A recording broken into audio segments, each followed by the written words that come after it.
Welcome, ladies and gentlemen, boys and girls. You are at the grandest stage of all podcasts of YouTube, of course. You are at or wherever you get your podcasts. Indeed, because this is the LocMania Podcast. Boys and girls, I am your host, the recruiter, with my lovely co-host. As always, thanks for joining us, one and only. I'm not used to being at the end. Genie, look at us. Podcast 1. Indeed, wow. the debut. We're starting something new in 2024. What a lot of people are saying could be WWE's best year, just a world-renowned year in wrestling in general. And we're just a couple of friends with locks talking about wrestling. Let's get locked up. I like that. I like that. All right. So where do we begin? You know, at last, where we begin. We begin where the wrestling world took over with the one and only great one, The Rock, returning. Whoa. Okay. Kind of shook a lot of things up, especially with the picture of WrestleMania.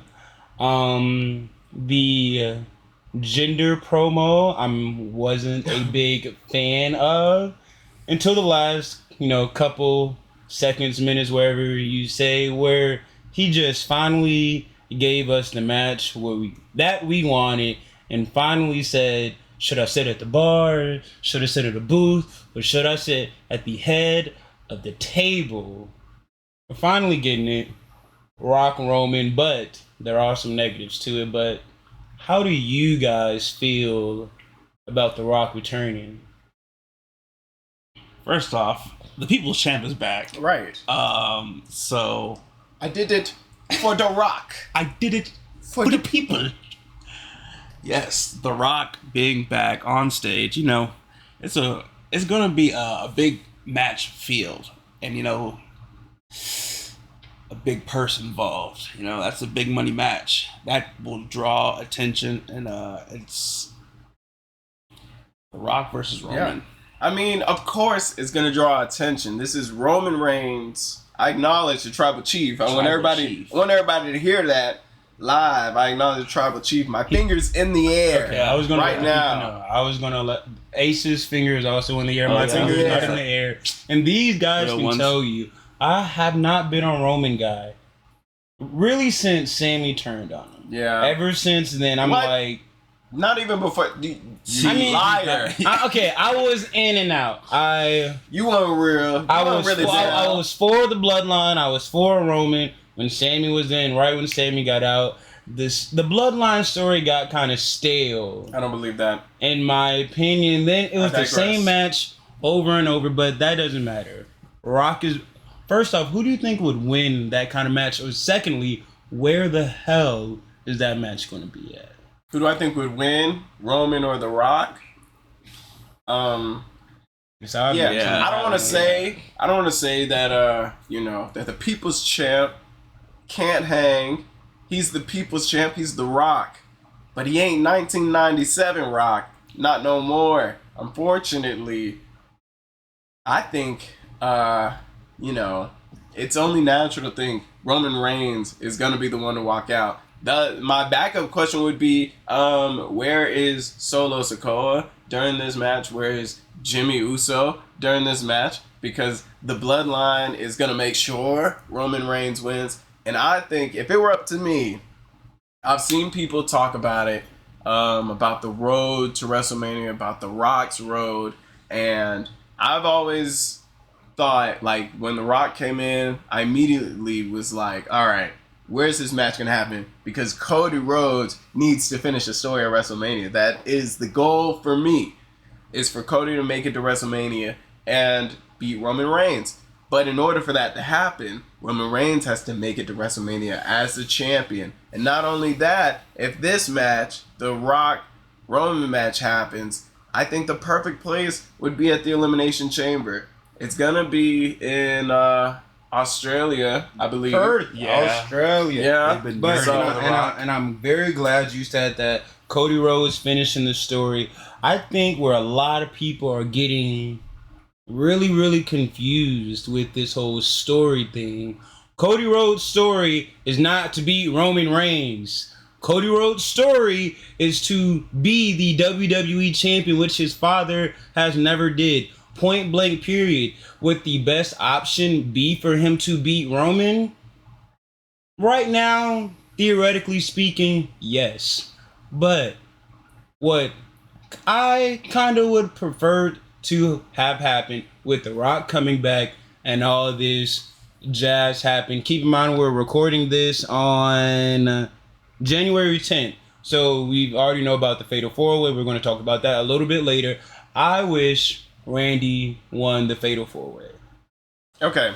Well, we'll talk about that when we get there. But this is about The Rock and Roman on the road to WrestleMania. And I think that the perfect place would be Roman Rock Elimination Chamber. Roman beats Rock, goes to WrestleMania. Somehow Cody Rhodes makes his way into that are main you event. saying that is the perfect place because that is the only place it can really be at without interrupting even more stuff at WWE?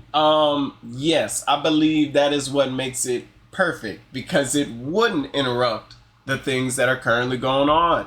But I read somewhere, somebody had a theory that it would be cool to have, The Rock and Roman at the Chamber. The bloodline causes The Rock to lose. As they should. And Rock goes to WrestleMania on the side of Jey Uso against Solo and Jimmy. And then pulls a tag at WrestleMania. He splits off, from the feud with Roman, splits off, keeps it with Jimmy and Solo. And now it's Jey and Rock versus Jimmy and Solo at WrestleMania.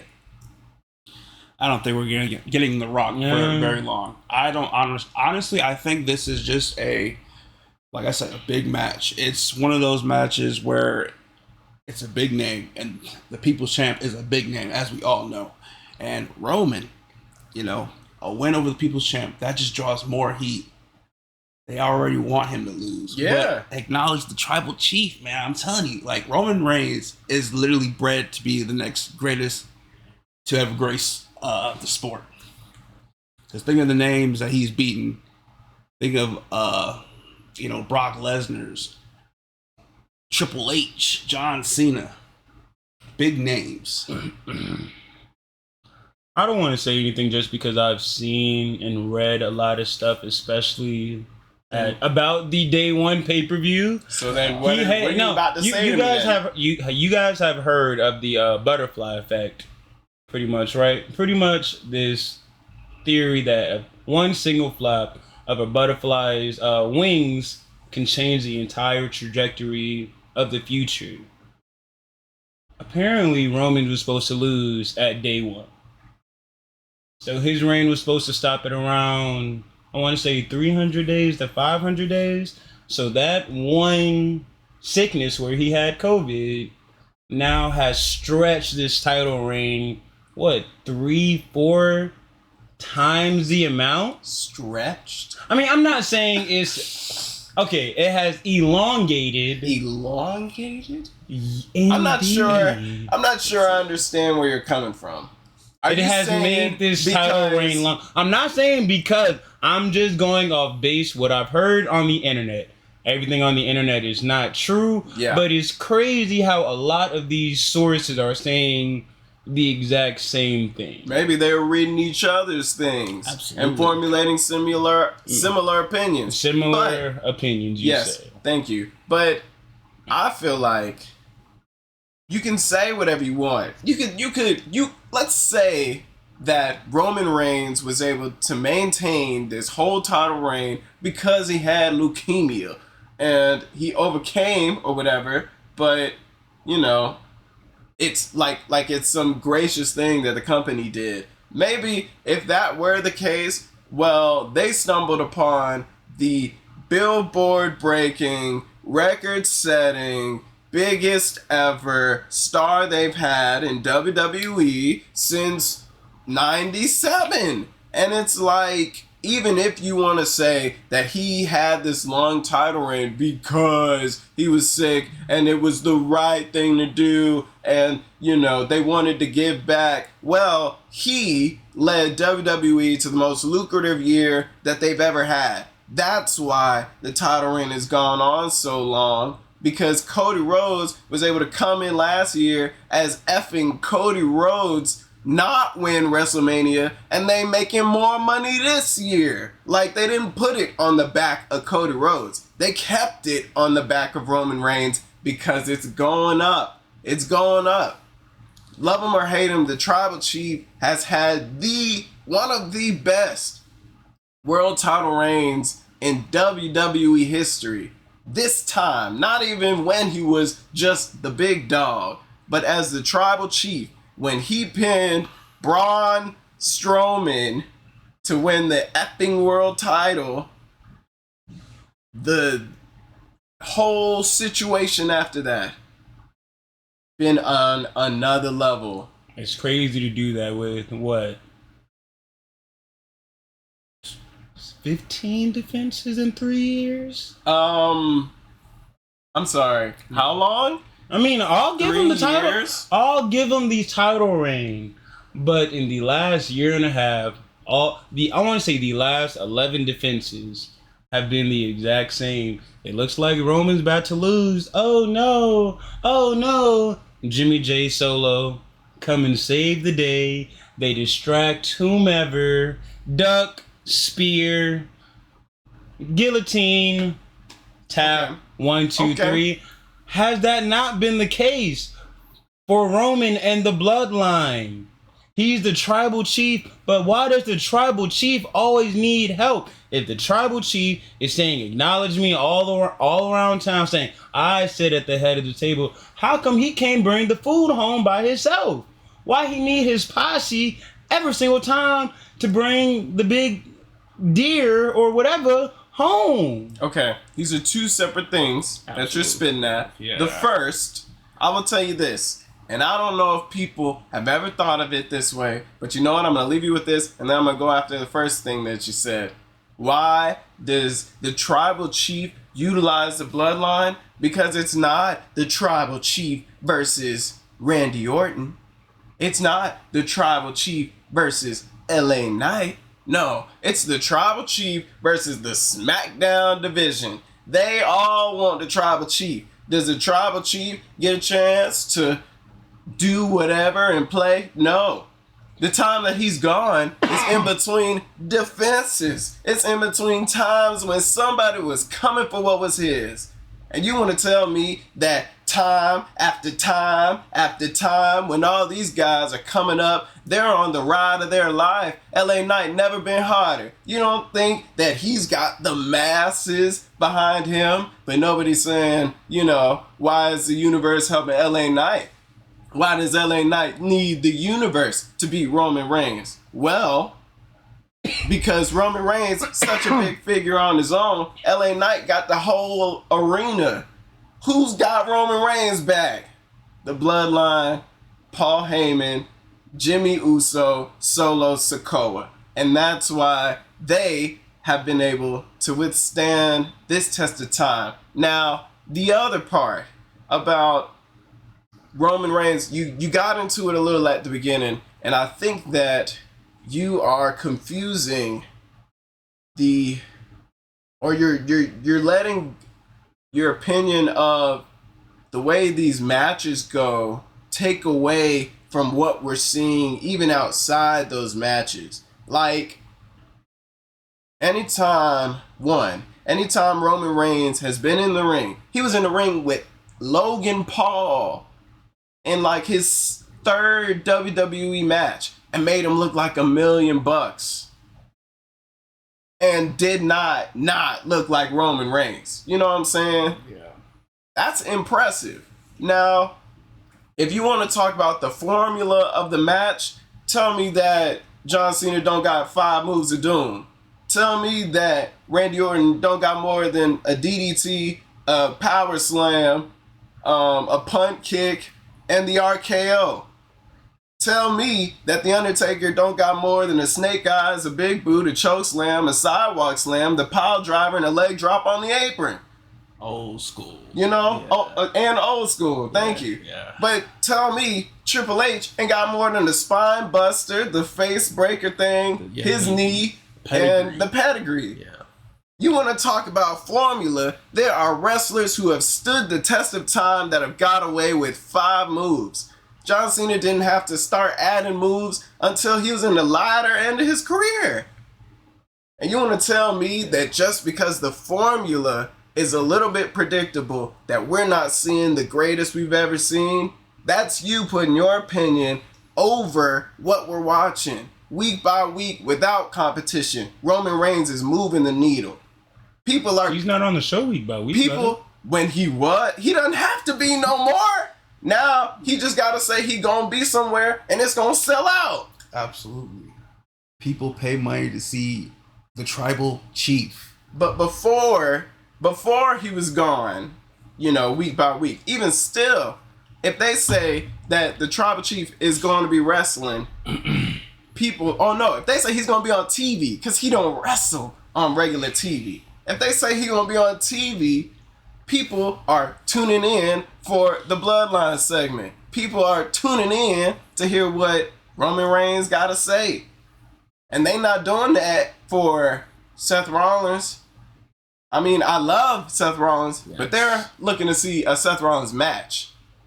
Then you might be looking to see what Cody Rhodes doing, but he gonna be competing. Why? Because just him on the mic isn't always gonna cut it if it's not against a guy like Roman Reigns. Yeah. All right, we was talking about The Rock coming back. We started getting around Roman, and you started to say that Elimination Chamber is the perfect place for Rock Roman. But what I want to elaborate on is, what do you feel like must happen inside of that match? Because we got Royal Rumble next in 2 weeks.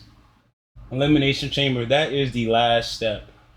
I don't want to say obviously Roman Reigns is going to win out, but I mean, we probably already know what's going to happen.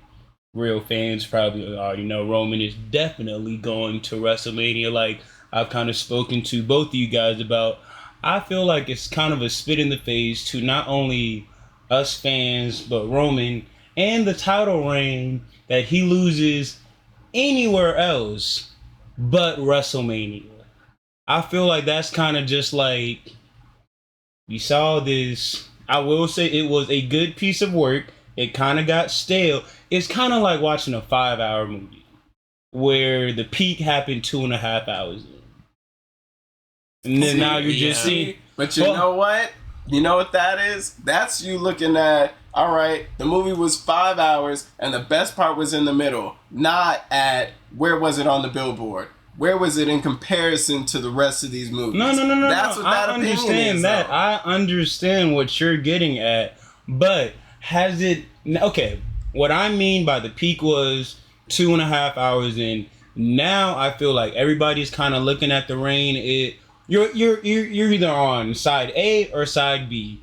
A, I want to see him beat Hulk Hogan's record because we all know what kind of guy Hulk Hogan is. Side B, when is he going to lose? No, not even when. Who is he going to lose the title to? And if we're being real, it's only about 3 names that can hold that legacy and all that kind of, I don't want to say stress, but that kind of prestige with beating Roman Reigns, Randy Orton, Cody Rhodes, and really Rock. If we're being real, and Rock's not a real option because Rock is going to be a part-timer. If Rock wins, I say Damian Priest cash in. And that's kind of once again, another spit in the face to wrestling fans. You're going to have a great match. You're going to see Roman Cody, Roman Rock. Roman loses. to Rock or one of those guys, and then Damian Priest, no offense to Damian Priest, love him to death, love the Judgment Day, and then Damian Priest cashes in at WrestleMania? Hey, honestly, yes, maybe Damian Priest, no, The Rock. Like, I don't expect at all. Like, if you ask me to bet all of my money. No, I say if The Rock wins, it's like immediate Damian Priest cash that's in not, the back of my head. I'm not even thinking if The Rock wins. I'm thinking when Roman goes to WrestleMania. Like, that's my initial thought. Royal Rumble Fatal 4-Way. I wish everybody the best of luck, that they look amazing in that match. But Roman Reigns is winning. At the Elimination Chamber, I hope if it's The Rock, he's going to make The Rock look like $1 million. And it's going to feel like old time Rock. They're going to have close finishes, and, you know, Roman's going to bring that psychology to it, and there's going to be spears that end up in rock bottoms, and can you imagine the pop for the people's elbow when he hits Roman with it, or if he tries it again and he gets up and spears him or something? Like, it's going to be a good match. I already know. But Roman's going to win and go to WrestleMania. Indeed. Since you were talking about, the Fatal 4-Way, you saying you hope Roman makes everybody looks good. They also utilize each other. Indeed, but right now, the big thing right now about Royal Rumble is who's going to take the pin. And I feel like there is kind of an obvious answer with AJ Styles. Is going to take the pin. It's either AJ's going to take it or Roman's going to stack AJ and LA Knight, give it another Bryan Danielson Edge thing, stack them and pin them. I do not think Randy Orton is going to be in the decision unless he wins for some odd reason. No. Yeah, I honestly think that if in that Fatal 4-Way, if it ends with Roman, I think it will be a... That's funny. Excuse me. Well, when the Tribal Chief wins, it's going to be over LA Knight. Yeah. I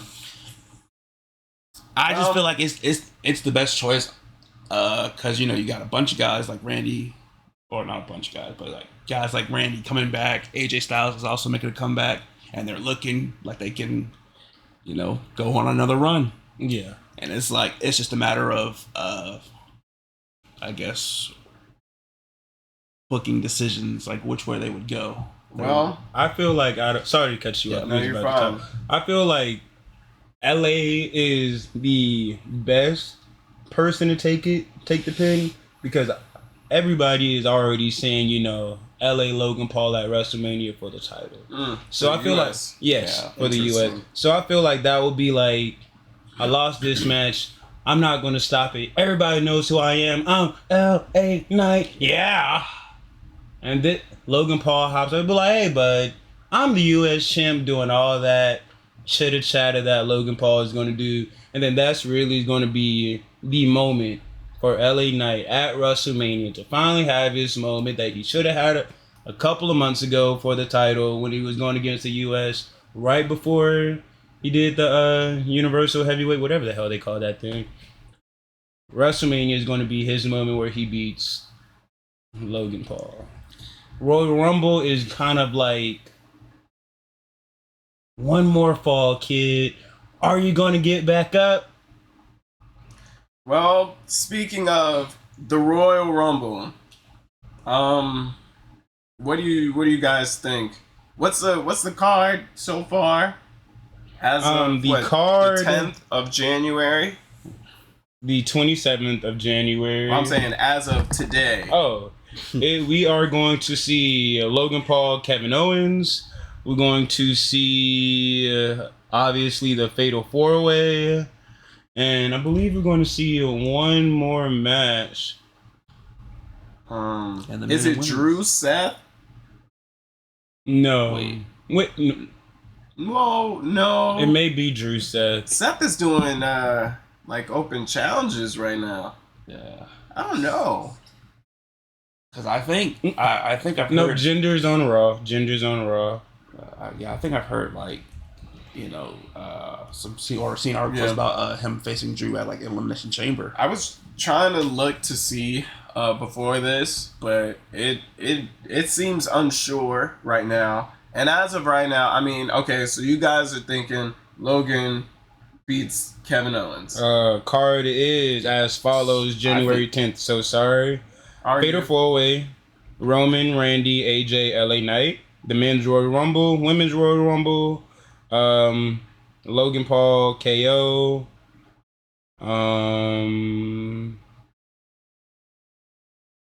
Yes, Judgment Day may be in a tag match, and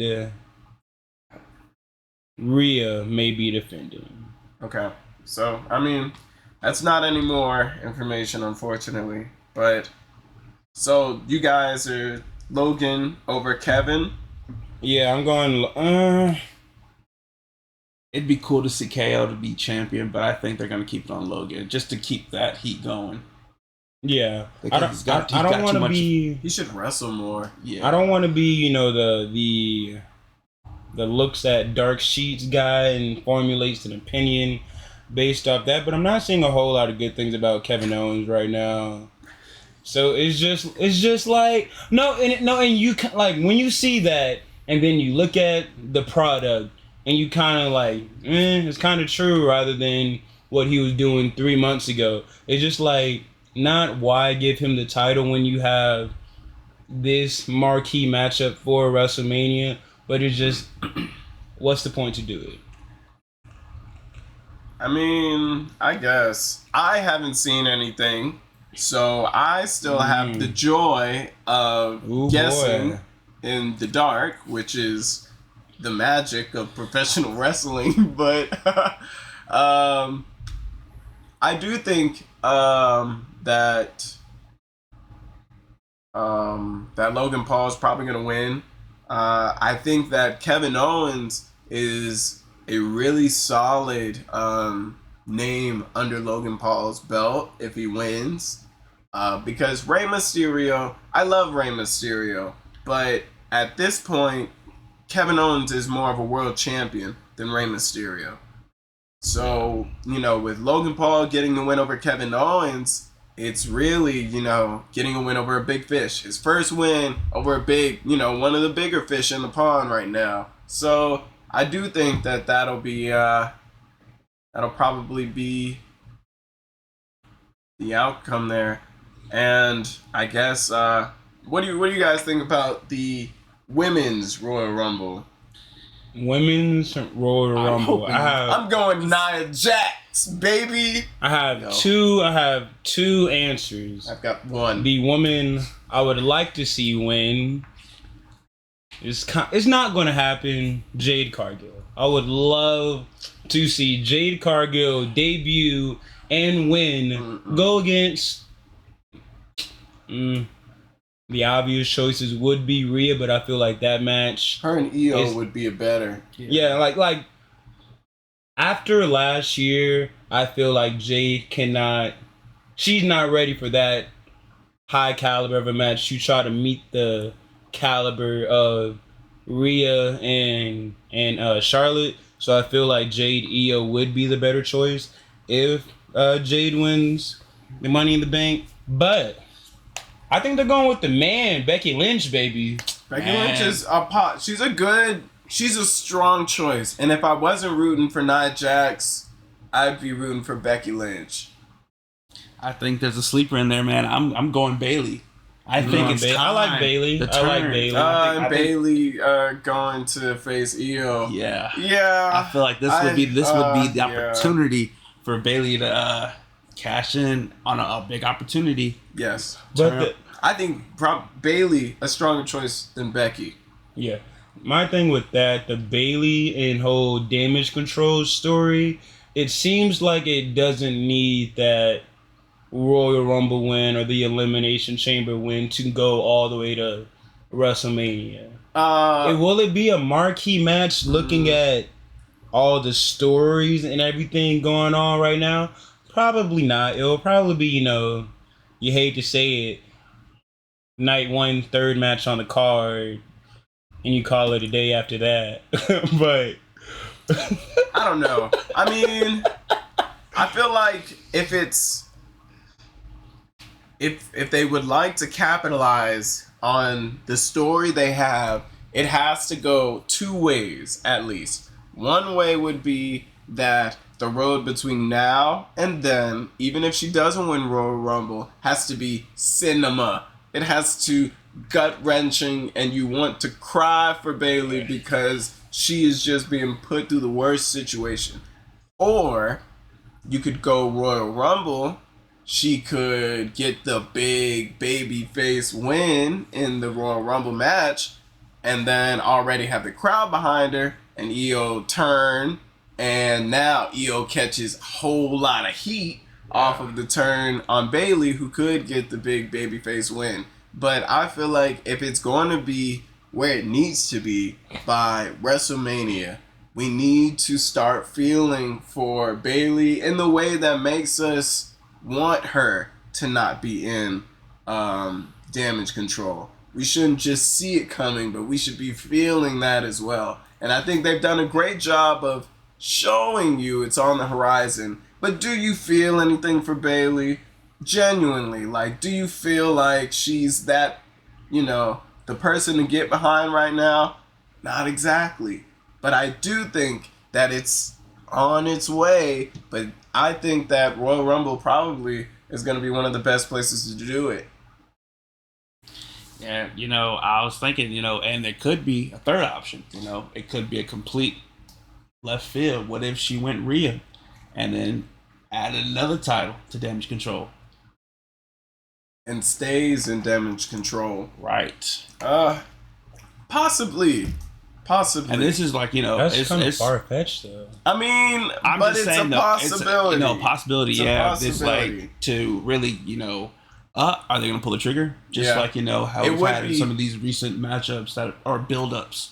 It would be a big swerve. I just personally would love to see Damage Control become the Kyoshi Warriors of, Io, Kairi, and Asuka. Kabuki? I would... Whatever. Yeah. Well, I mean, whatever. Yeah. If it's Kabuki or on the Avatar Kyoshi Island, regardless, I'm looking for them to be that group. I feel like, Bayley could be a part of that, but I'm still looking to see how it meshes. I think, all right, so that's the women's Royal Rumble. Let's talk about the men. CM Punk. I'd go Gunther over CM Punk. I feel like, it's literally gut-wrenching because I feel like he might win the Royal Rumble this year, and I feel like there are people that could win. That's not CM Punk. He's not my pick of choice to win the Royal Rumble. But one thing that I know about CM Punk is that he can't hold water. And the fact that he made the comment to Drew McIntyre on Raw, about when I'm going to drop you last. If that's the freaking finish, just wait. Give it 2 weeks time and see at the end of the Royal Rumble if it's possible Drew McIntyre, who, has been on the story right now of having to, overcome himself. He gets close and then doesn't get it. If he goes all the way and gets close and gets all the way to the end, but it's something he does that gets him knocked off because CM Punk's the old guy. He's going to need help at the end of the match, and Drew, thinks he's won before he's won, and CM Punk comes back, and throws him over and wins the effing Royal Rumble. I will have been 100% right because I think if he could have had one of those situations where he came out, did a promo to the crowd, and said he's going to be in the Royal Rumble. Instead, he he told somebody, you know, it ended up being roster. He ended up telling another wrestler, when I win, and he's not telling the champion. He's not telling Seth. Yeah. He's not telling Roman. He's telling another member of the roster. It just seems to me, in the world revolving CM Punk, watching from the outside as a man who is not the biggest fan of CM Punk, whenever these kind of situations happen, he can't hold water. And he gives you that little nudge as a way to go, you know, tell me when I'm telling lies, you know, whatever. But that's what I think. So I feel like he's going to win. It's not a bad business choice. It's not bad. You know, CM Punk never got the WrestleMania match. Blah, blah, blah.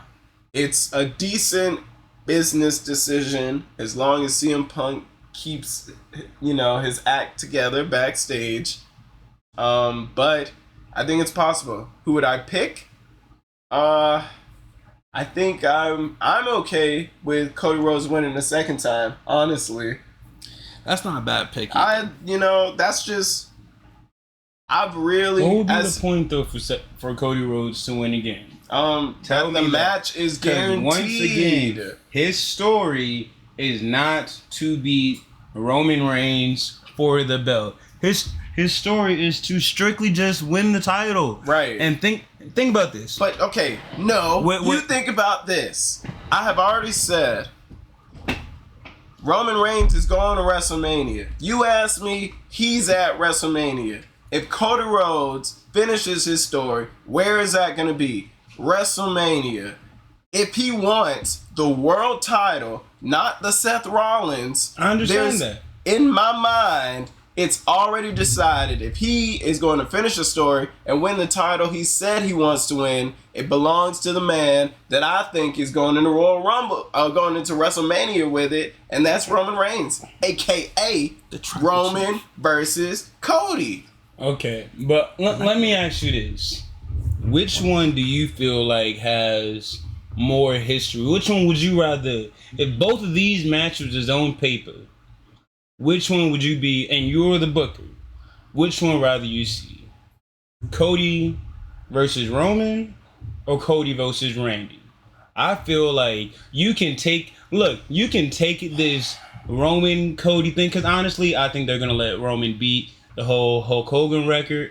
I feel like if Roman loses at Survivor Series or SummerSlam, whichever one, to Randy, Cody wins that next Royal Rumble. Now we're seeing Randy Cody, after everything they've been through in their career alone, going through legacy. Like, fucking Randy Orton used to be his mentor. Yeah. And all that with, can we talk about DiBiase or no? He's been doing some bad stuff. Yeah. I mean, it's just not. He has, but we can't. He was there. Yeah, he was there. Yeah. Okay.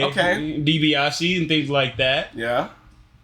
But I feel like personally, a Cody Randy story, especially if Cody loses to Roman yet again, will be a way better turnout, and like that's a confetti in the air type of moment right there to me. I feel like one thing that if I know anything about about Dusty Rhodes in particular, was he was a man that booked for the chase, would win the title, get snatched right after he wins it, so he can get back into the chase. That's been the Rhodes recipe for a mega babyface.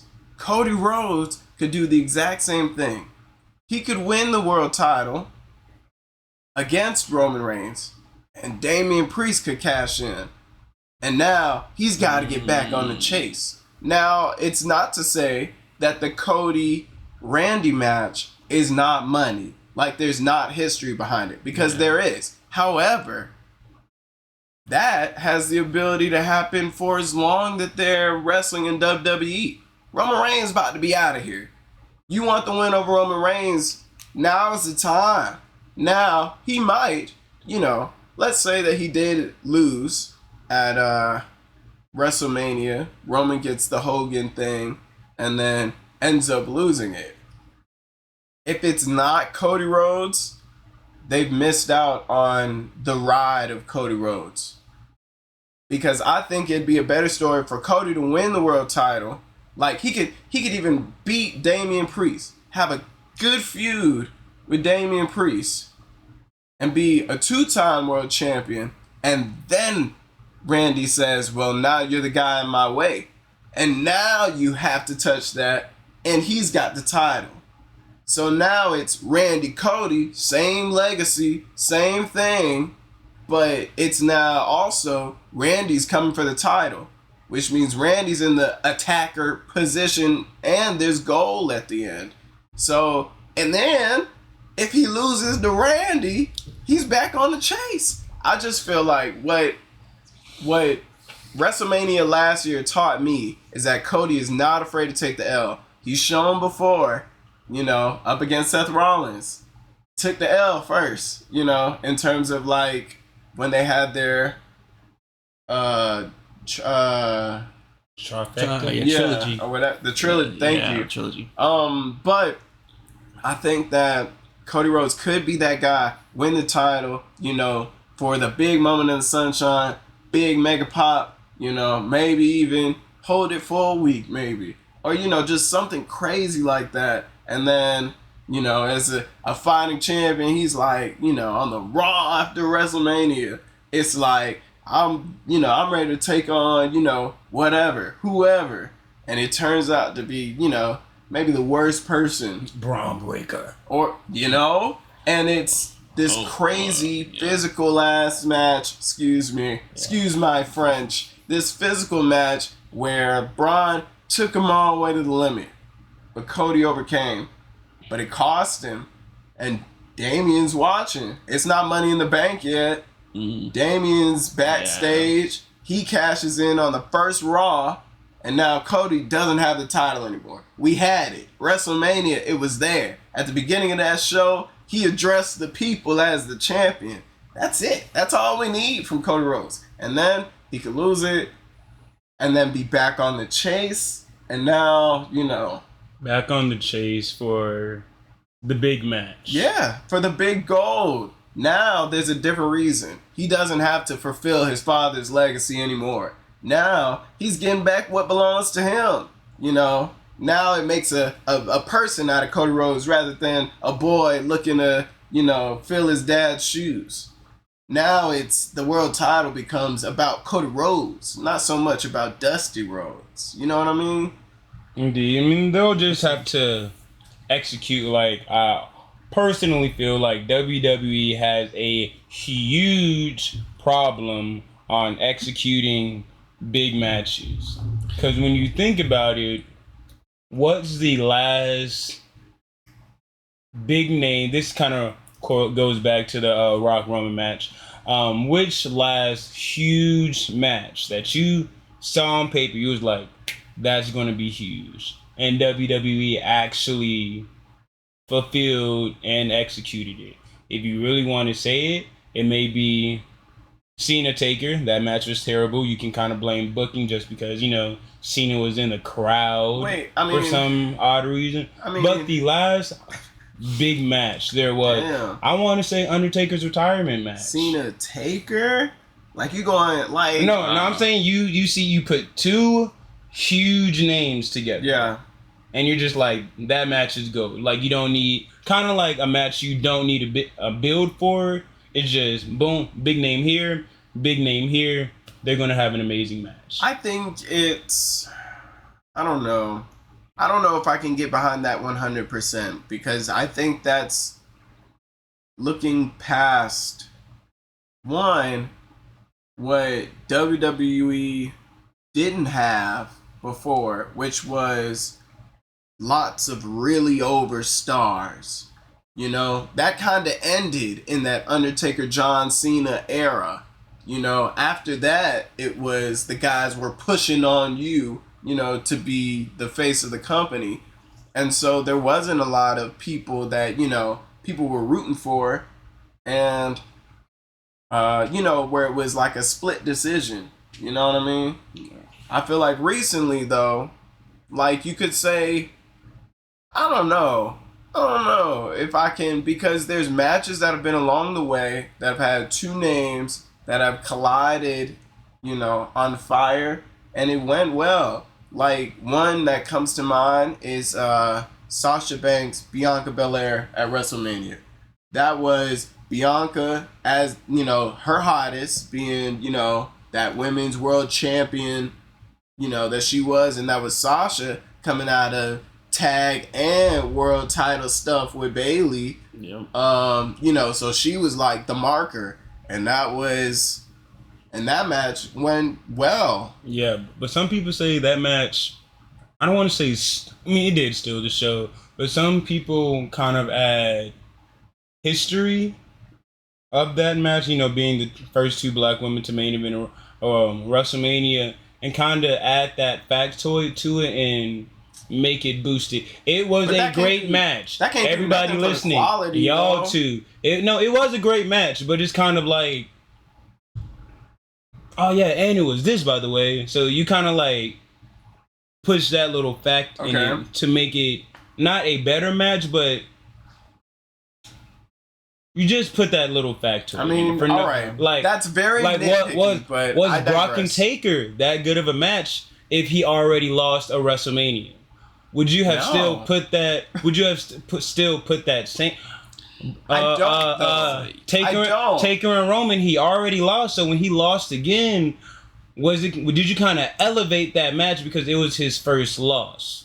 That's what I'm saying. No, like if you look at Brock Taker and Roman Taker, Brock Taker may have been a way better match because that was Taker's first loss, and that right when hand hit 3, it was kind of an oh crap moment right there. I mean, rather than when Roman hit got the 3 count, I was like, kind of saw it coming. That means, all right, now if you can give me, if you're gonna be picking like that, then you tell me exactly when that John Cena and Undertaker match that you're addressing happened, and whatever history was going into that, wherever that was, whatever stadium, whatever backstory, all that, if you're gonna pick at things like that. Now I give you another match. Charlotte and Rhea Ripley, WrestleMania.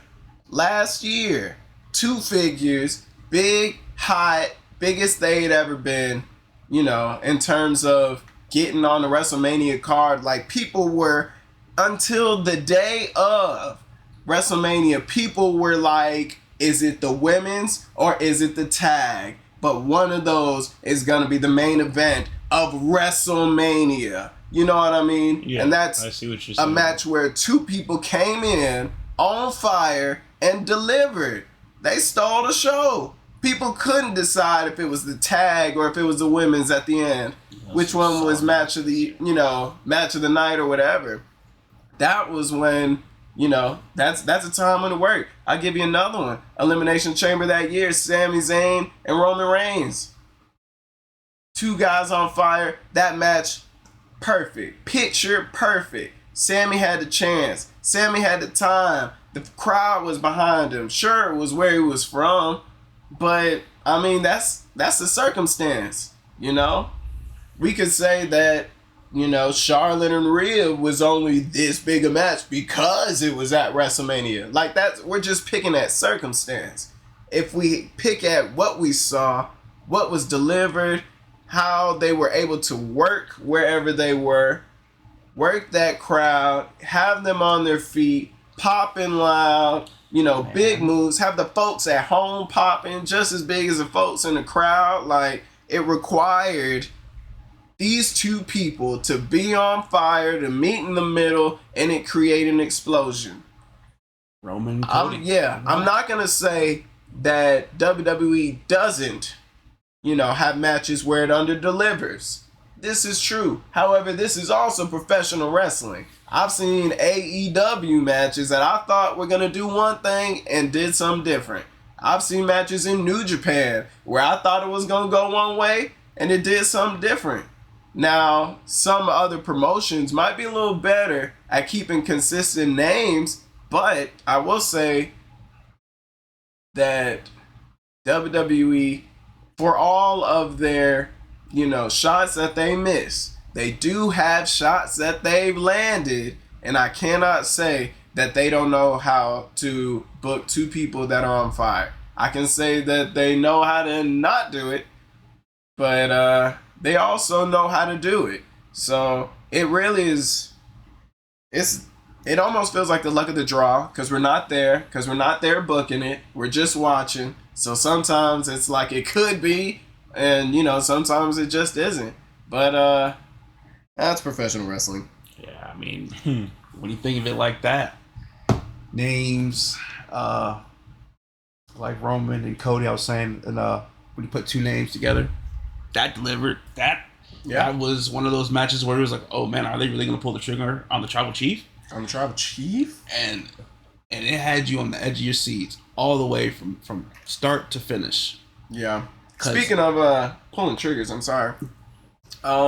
This stuff with switching over to AEW, the TNT title with Christian Cage, the Luchasaurus, Kill Switch, yes, yeah. Switch up there. Wow. Okay, first off, I'm gonna be honest. I didn't see that ending coming. I thought Christian was going to beat Adam clean, or of course, with the assistance of Nick Wayne and Kill Switch, His family, yeah. But for Adam Copeland to win the TNT title, Lucha cash in his opportunity spot and then gives it away to Christian. I'm like, dang man, I didn't see that coming. I mean, I feel like I loved it. I feel like kind of what they're going to do and what their, I guess, plan is really to build up Kill Switch and Nick Wayne. Yeah. That's like the ultimate plan, because now, really, you can keep that feud going with Adam Copeland, I was about to say Edge, and Christian. Maybe they can have a... Let me check when's their next AEW pay-per-view. I think it's Revolution. They can have a match at Revolution. Kill Switcher, Nick Wayne push him over, and it's kind of or one of them can turn on Christian and cost him the title. They have their own little thing, because I feel like at the end of the day, a lot of feuds are to elevate wrestlers, not really give them a title. Because yes, you can give Kill Switch, Luchasaurus a title. What's it going to do for him at the end of the day? Does Kill Switch right now need a title? Because I feel like that's the problem AEW has. They kind of throw titles on people and say, let's see how this goes. Let's see how this goes. Let's see how this goes. Especially with that TNT right now. But Christian's been carrying, and he's been doing a great job. I know he's been doing a great job, but look how many times it's been, let's put it on this person. Let's put it on this person. Let's put it on this person. I feel like Christian has really had probably one of the longest TNT reigns without, I say if you don't have it for a month, your reign kind of doesn't count. Like this whole Adam Copeland reign, that don't count. Christian has been champion since he's got it off, Kill Switch or whatever that ladder match was? Against Wardlow? Whatever. Yeah. Yeah, that's when he became TNT champion right there, and he has held it since then in my head. These little Mickey Mouse losses and all that, he's been the champ since then. Well, I would say that I think that it's good. I think it's good. Yes, the TNT title has had its troubles in its heyday. Correct. But you can't correct the course without being on the course. And I think this is the course. And not only are we getting Kill Switch, Luchasaurus, back into, a position of, getting him more than just a background player. We're also getting him over again.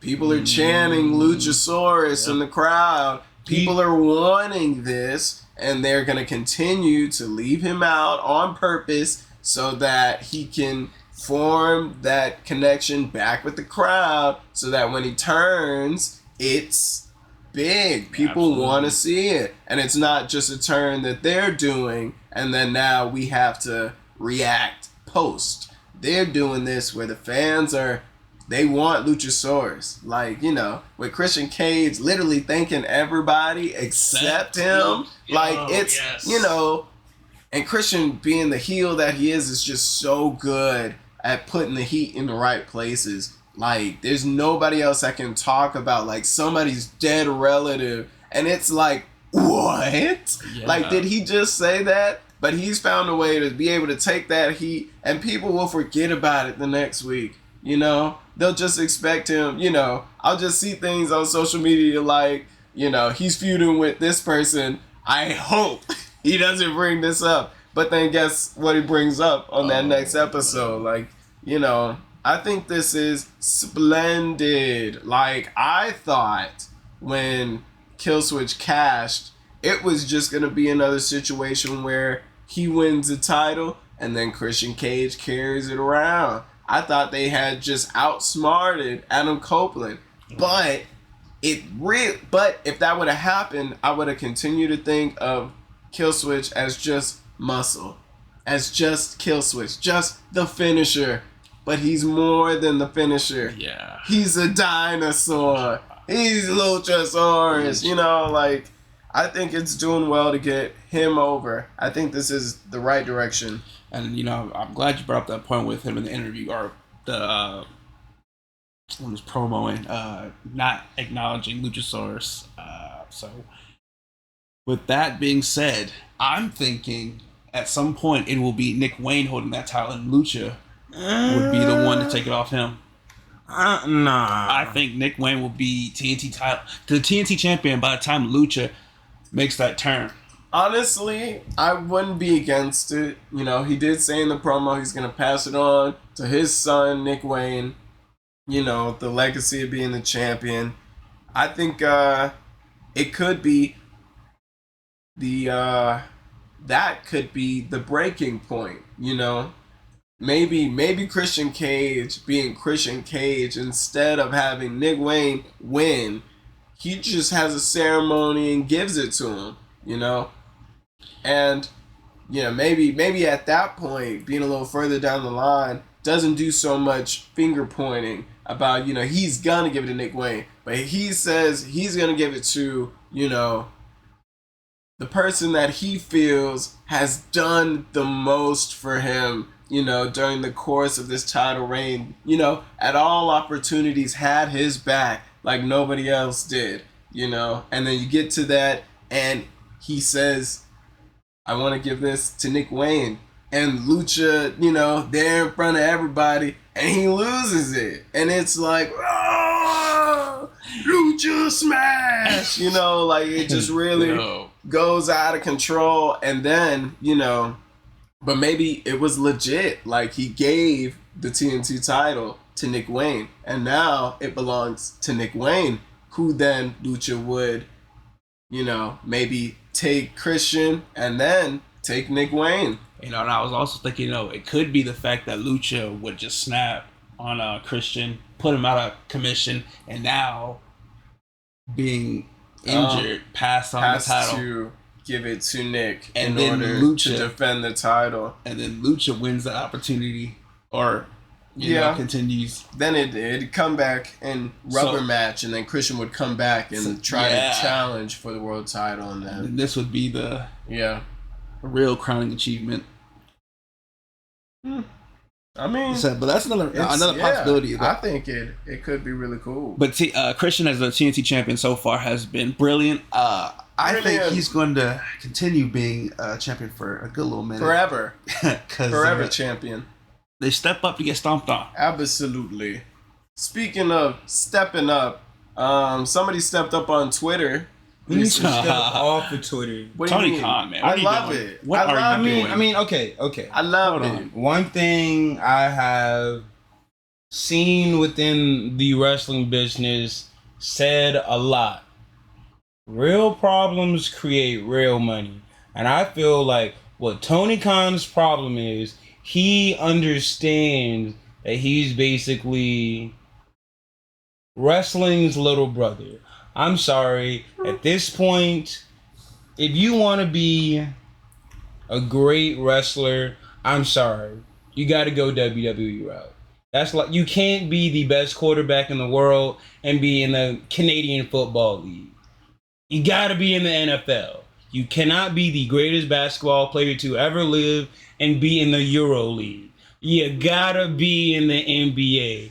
And I'm sorry, Tony Khan is the Canadian football. AEW is the Canadian Football League. AEW is no offense, Chinese baseball and things of that nature.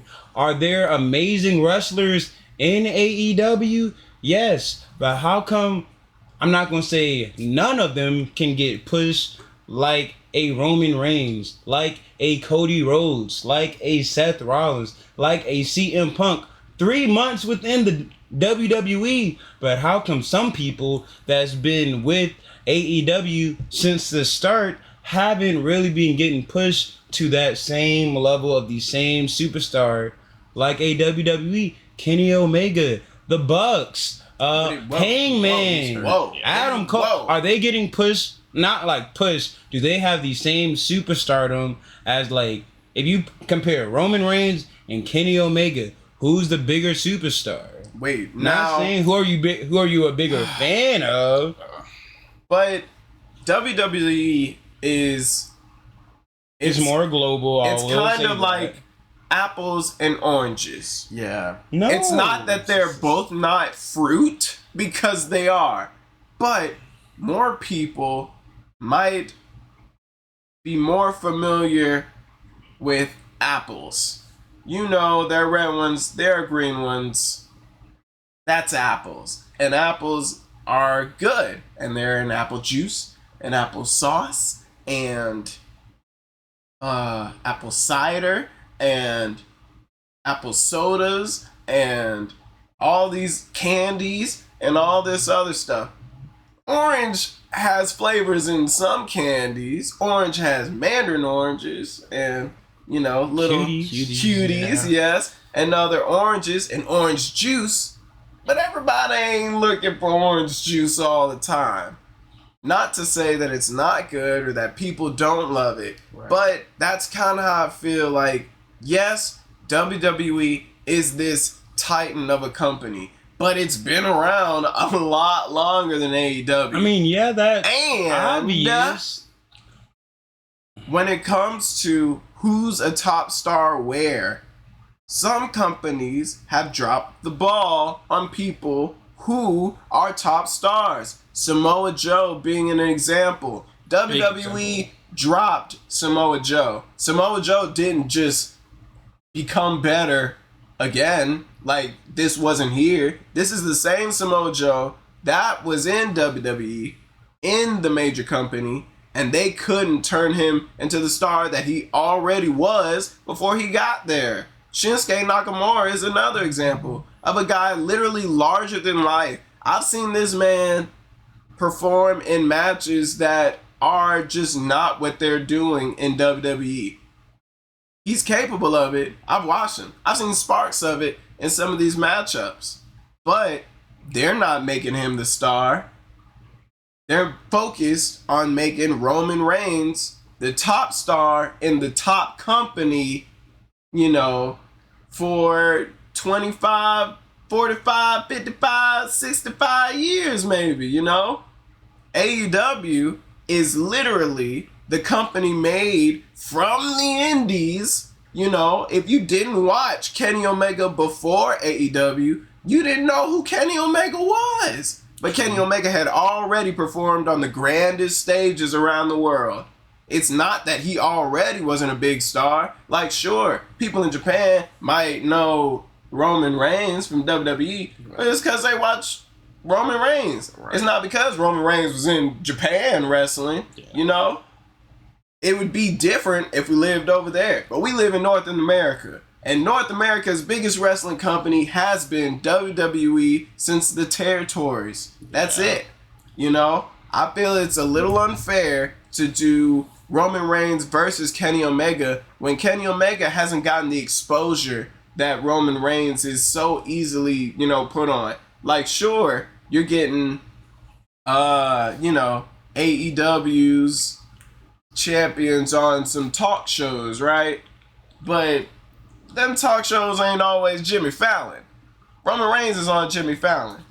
Roman Reigns is on Conan. You know, it's a little different. The tax bracket is just a little different in terms of where they go. But if you look at people who are stars in companies, AEW has done a good job of making the people you listed, the Bucks,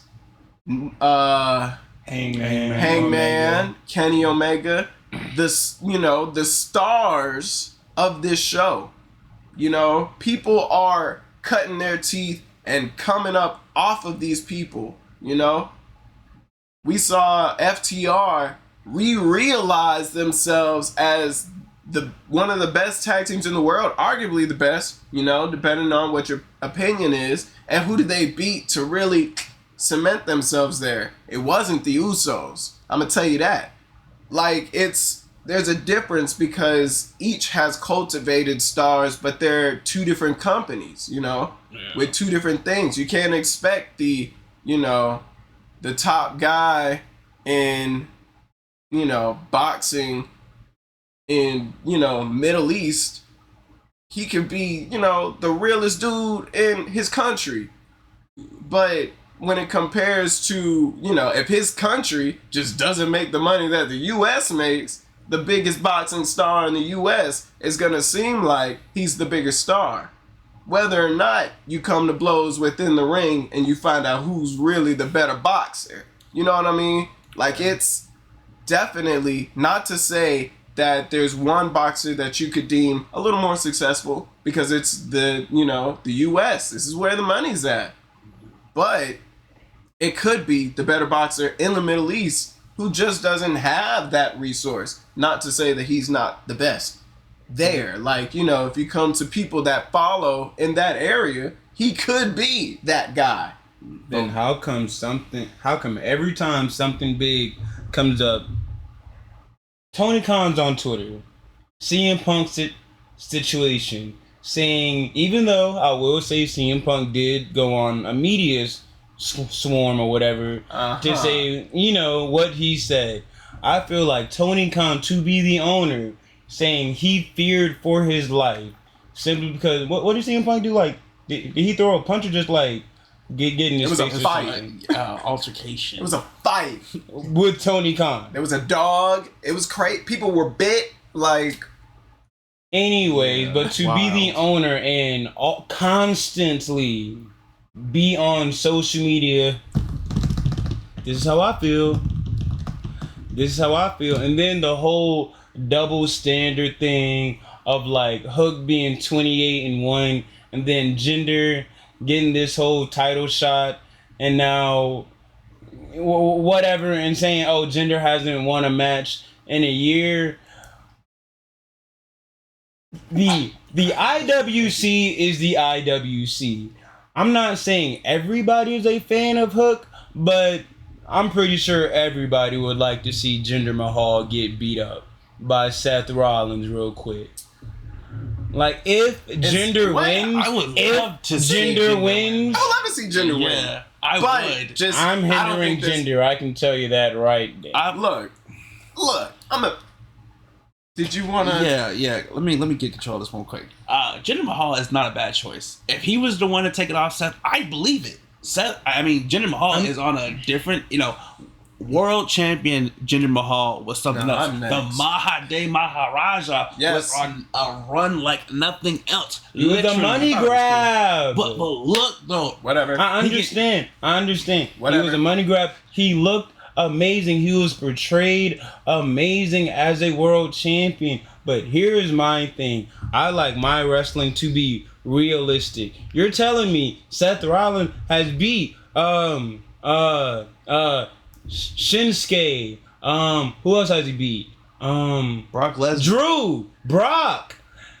Out of all those names, and right now I feel like the issue with Seth Rollins has had a good reign. The issue with Seth Rollins' reign is everybody he's gone against, you would not be mad if they would have beat Seth Rollins and gotten the championship. Now, Jinder Mahal?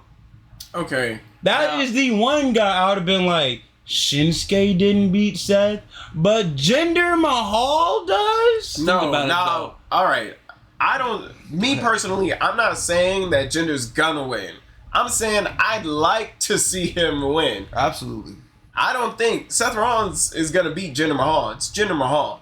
But reeling it back to Tony Khan, I think I don't mind Tony Khan being like Twitter expressive, on Twitter. Personally, because one, the wrestling fandom is fickle. We don't know what we want. We don't. Yeah, and the fact, literally, like, I don't think he's wrong. The fact that he probably is getting flack and things on social media and all this, blah, blah, blah, from putting Hook against Samoa Joe, who is doing literally the same thing. A TV defense. I doubt that's going to be on pay-per-view. It ain't going all the way to Revolution, I'll tell you that. No, Revolution is in March. It's going to be a TV defense, same as Seth Rollins having a TV defense, except Hook has a win-loss record that actually benefits. But Tony's catching heat. And then Jinder Mahal comes back, it's literally because he's on a return. Jinder Mahal comes back, challenges Seth Rollins, no wins, no losses since his return, took a L on a promo against The Rock literally the week before, almost got stomped out this week, and then look at what happened before he left. And everybody just wants to, like me, I understand because I'm a guy who didn't want to see Jinder Mahal get hoed in the past. I don't want to see him get hoed now, really. So I understand because I said, oh, Jinder Mahal is back. And I was okay with him facing Seth Rollins. But I'm also okay with Hook versus Samoa Joe. Like, I feel like if people are tripping about that, but are graciously taking Jinder Seth, it's literally the fickle fandom choosing to hate over here and love over here when they're doing the same thing, except one has a even more reason for it to happen. Tony Khan has to just receive that. That's his company, and people are going, Hook don't deserve this. Wasn't he like the FTW for whatever? And I feel hasn't he been actually performing? Like, okay, yeah, it's against Samoa Joe, but the same like how you don't think Jinder Mahal is gonna be Seth Rollins, you don't think Samoa Joe is gonna be Hook. Like, I feel like you're gonna see Samoa Joe tap out to the red rum? I mean, I feel like the same people that's having an issue with Hook being the first guy going against Samoa Joe, they just aren't Hook fans. Because let's think about it. When Hook first came in, Taz's son, I feel like everybody was behind him. Now, he's had 30 matches, and I feel like the hype has died down. He's almost like Danhausen. It's like you see Danhausen, it's like, yeah, Danhausen. I mean, but what's the next match? I think all that's missing is humanizing them. Danhausen is just a gimmick. He can go in the ring, but he just don't wrestle. Yeah, but I feel like that's kind of the same with Hook right now. Exactly. Who better? Like, it's just so close-minded. I just don't get it. Like, if you don't like Hook because you feel like, he's not giving, all that he can give. This is the same thing with Trent Beretta. People feel the same way about effing Trent Beretta. Every time Trent Beretta wins something, people go, why Trent Beretta? And then he goes out there and performs and people go, damn, Trent Beretta's pretty good. And then he'll win something and people will go, why Trent Beretta? Like, literally, sometimes people can't get that kind of TV time that garners them every week stuff. But people just seem to forget, if you're not on TV every week, that you can go. And people also seem to forget that if you want to see somebody go, maybe it shouldn't be Pretty Peter Avalon, no offense. I love Pretty Pete and the Wingmen. I'm a big fan. Yep. But you're not expecting a 5-star match or a banger, right? Right. You would think it's got to come from a higher caliber superstar on their food chain. You want to see Hook go. He's getting a chance against a world champion. This is the chance to see him go. And everybody, rather than giving him an opportunity to fly or flop, have already decided that he's a flop when he's never been in the kind of match like this, where he's the underdog and we're probably going to see him lose. But in what condition? What fight is he going to bring to the world champion? And will that be the missing factor for people, behind Hook? Because they've only seen him dominate. Now, what does it look like, when the son of Taz goes into a fight against a bigger fish and maybe comes up short? What kind of fight is that going to be? I mean, I'm glad you said that because I feel like WWE and AEW always have the same kind of formula when it comes to these two kind of matches. I feel like I can tell you right now, let me stop hitting this table, sorry for my headphone watchers. I feel like with WWE, I can tell you right now, Jinder Mahal is going to come out strong. Seth Rollins is going to look very, very weak until probably the last 5 to 10 minutes of that match. Then out of nowhere, Seth Rollins catches fire. Jinder probably is going to reverse something. Next thing you know, curb stomp, 1, 2, 3, match is over. I feel like with AEW is always Samoa Joe is going to take it to Hook. Yeah. Hook is going to get very, very, very few offensive sequences. But when he does get those offensive sequences, they're going to make Hook look very, very good. I'm expecting a Darby Allin-esque match where Samoa Joe is fighting. We're seeing. Yeah. I feel like Samoa Joe's going to play with his food. He's going to be playing with his food that entire match. But that would diminish Hook. I would like to see it get to the point where it's like, what is it going to take to put you down? Not in the sense where he's gonna get but serious. Not in the sense where, Samoa Joe is, reeling the whole match, but that it's like, move, muscle buster. Yeah. What? Did you just but that's and Samoa Joe goes for a choke, but he's got Hook has that technical background. Yeah, he could be the person to pull to a pin whenever Samoa Joe gets the the coquina, forcing the coquina to not be as effective throughout the match, which could lead to more slam pins from Samoa Joe. And if Hook is kicking out, it's like, dude, stay down, to the point where we're like, Hook, just. Because Samoa Joe's not going to stop. It's not to make Samoa Joe not look like a monster. Because he's going to take it there. You keep getting up, I'm going to knock you back down. Yeah. But the fact that Hook could keep getting up could get him really over. That's what I'm saying. People don't want to see, I feel like people have gone, well, Hook is, a one-trick pony. Well, we've never seen him do this. Right. We've never seen him go up against a big fish. And at that, go against Samoa Joe. So, or, it could be the exact opposite. And this not be the night that Hook performs and Samoa Joe kills him. He could. But, I think I'm hoping that we're going to see, this is a big match. This is the biggest match, in Hook's career, I think. Isn't it going on right now?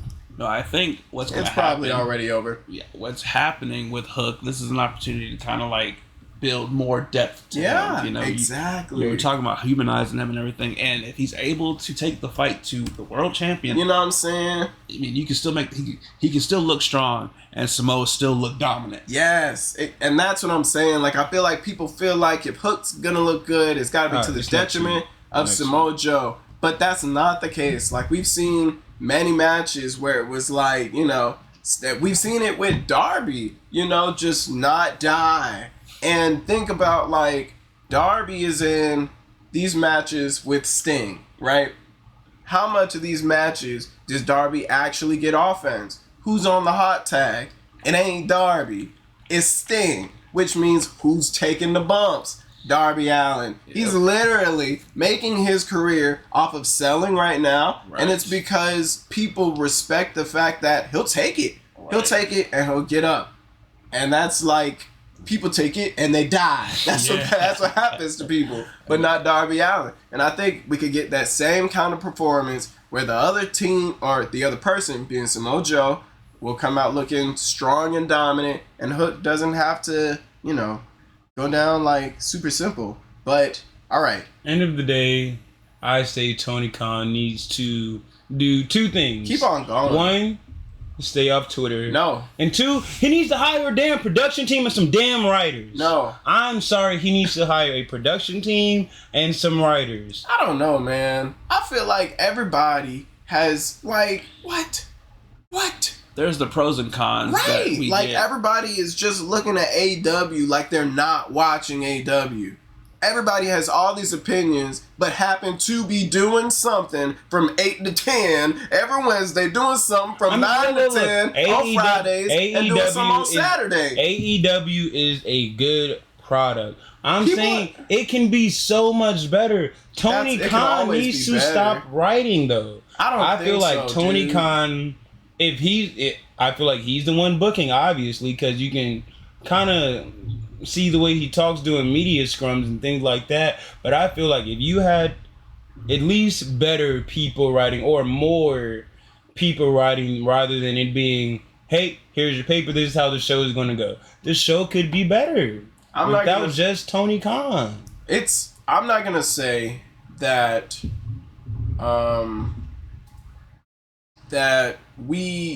that things couldn't have been better in certain spaces for AEW. There's the same with WWE, and they got a team, and everything ain't great. Look at that women's tag division. Mm-hmm. Look at that like 3 weeks ago, before we got to the title change, when it was Chelsea Green and Piper Niven. Yeah. And before we got there, there's a team of writers behind that, and that's what we got. You know what I'm saying? This is true. Now Tony Khan might have needed to do some things different, but look at what he did. Like, the history of AEW is great. I just think we were in a weird mode where we're in the changing of the guards. We're starting to see some of the big names not be on the titles. Daniel Bryan ain't chasing the title right now. Jon Moxley ain't chasing the title. Hangman Page ain't chasing the title. We ain't got FTR as a tag team champions. We don't have the Young Bucks running after the title anymore. We got new faces. Like, it's been in a shifting of the, shifting of the tides. Right. And I think it's really early to say that they don't have it. Like, this new Samoa Joe reign is different. It's a new era. We're about to see more teams go for the 6-man. That's different. We're seeing them and the Bullet Club. Like, the Acclaim might be Bullet Club. Whoa. Different. Whoa. Like, we're on the verge of a lot here. Coming out of the Continental Classic, where it was competition, no story, competition. Straight up, yeah. Now we're getting back into the stories, and now it's time to see if this new era is gonna be the wave. Like, we're seeing Daniel Garcia start to play more of a prominent role. We're seeing, Ricky Starks and Takeshita and Powerhouse Hobbs and some of these other guys that were on the rise, but now they're starting to play with the big dogs. They're starting to face Kenny Omega and Jericho. They're starting to, be in some of these situations where it's getting different. And they're facing bigger names. I just think we're coming up on the future. Speaking of the future, we got together a little bit. We got some predictions. Some hot takes. For 2024 in the wrestling world. I'll start off with mine because I feel like both of you guys are ready to see this guy go. Damn right. But I say CM Punk will retire by WrestleMania 42, if not at WrestleMania 42. This kind of goes back to the whole Rock, Roman, and all that kind of stuff. I say that match is very important because it ties in to the maybe possible Seth CM Punk match. There's a lot of people saying that it can be possible that Roman main events both nights. I say that is the worst possible idea WWE could do. So it would be night one. I think they're saying Roman Cody, because let's be real, Rock Roman doesn't need the belt, and then night two, Roman Rock. But that takes away from the entire story of CM Punk, him wanting a WrestleMania main event. But I feel like that can also make that story better. So why not? Why not? He gets it. He doesn't get it this year, but he still gets the belt. I say he has a year. Fuck CM Punk. Look. Of course, he's still gonna get the belt. That's CM Punk, man. I hate it. But look, they're cashing in. But still, look. I say he has a year reign. Listen, with what he does with WWE in this reign, almost everybody that has come from Ring of Honor and New Japan, those are his major defenses. Kevin Owens, of course they need to go at it. Shinsuke, they need to go at it. Who else? I say him and Seth should go at it maybe 2-3 times. Randy Orton would be a good one. There was one more guy that didn't like Seth coming out of. Didn't like CM Punk straight up. Well, whatever. Imagine all those names that kind of like he had to get good with before even getting back to WWE. It's like, hey bud, this is your shot to take what I came back for. Let's see if you can do it. You didn't like me, right? So this is your shot. And he still puts them down. Then he goes to 42. Finally loses it. Everybody's like, F you, Punk. You finally lost it. And it's just like, you know what? I got my main event. I did everything that's almost there to do within WWE. And it's kind of like, I don't need WWE anymore. I'm not saying he just leaves again, but it's kind of like, farewell. Because the goal right now, realistically, is for CM Punk to main event WrestleMania. And if he doesn't do one, I say he should do two. If he does not main event this year, I say he main events 41 and 42. And he goes away after losing at 42, probably loses at 42, announces his retirement Raw after Mania. I don't think CM It's a hot take. It's a hot take. Is going to hold that title very long. Honestly, I don't even want to hold it. Look, all I'm going to say is my piece. CM Punk, like I said, he's business choice is not a bad pick, but the likelihood is like, do you really need the Royal Rumble for that? For that build to that world title match? Could be if they did it in the Elimination Chamber. Now it's 6 guys, not just Seth. That could happen there, could transpire and stuff like that. Seth wins, and no, because I don't know. Well, actually, you know what? Yeah, even if he wins at Elimination Chamber, some way, somehow, because the winner of the Roman will be going after Roman, which would be Cody, and he could still challenge him one-on-one when Damon cashes in. Yeah, I think I hear your dream book of CM Punk's retirement at WrestleMania 32. 42. I think if it were up to me, you know what? If it were up to me, I don't hate CM Punk, period. So he could get his main event. He could even win. but Damien cashes in. It's about the main event. That's it. Move along. I think Damien cash in. If he wants these feuds with these other old guys, then feud with the other old guys and get some good TV. But I think, of course, wind it down because he's getting old. Now, I wouldn't say that he necessarily has to leave WWE, but I would say they should keep him and keep him for what he's good for, and that's his mouth. I say put him on commentary. I say let him do one of these, Raw talks or, Smack talk or something. And then if he does say something that another wrestler doesn't like, he gets the old Jerry the King Lawler, I'm going to stand up at the commentary table and, maybe we'll have a match. And then CM Punk comes, back to wrestle here and there. Yes. With, a little push from a heel or something. He could always play babyface at that point. Yeah.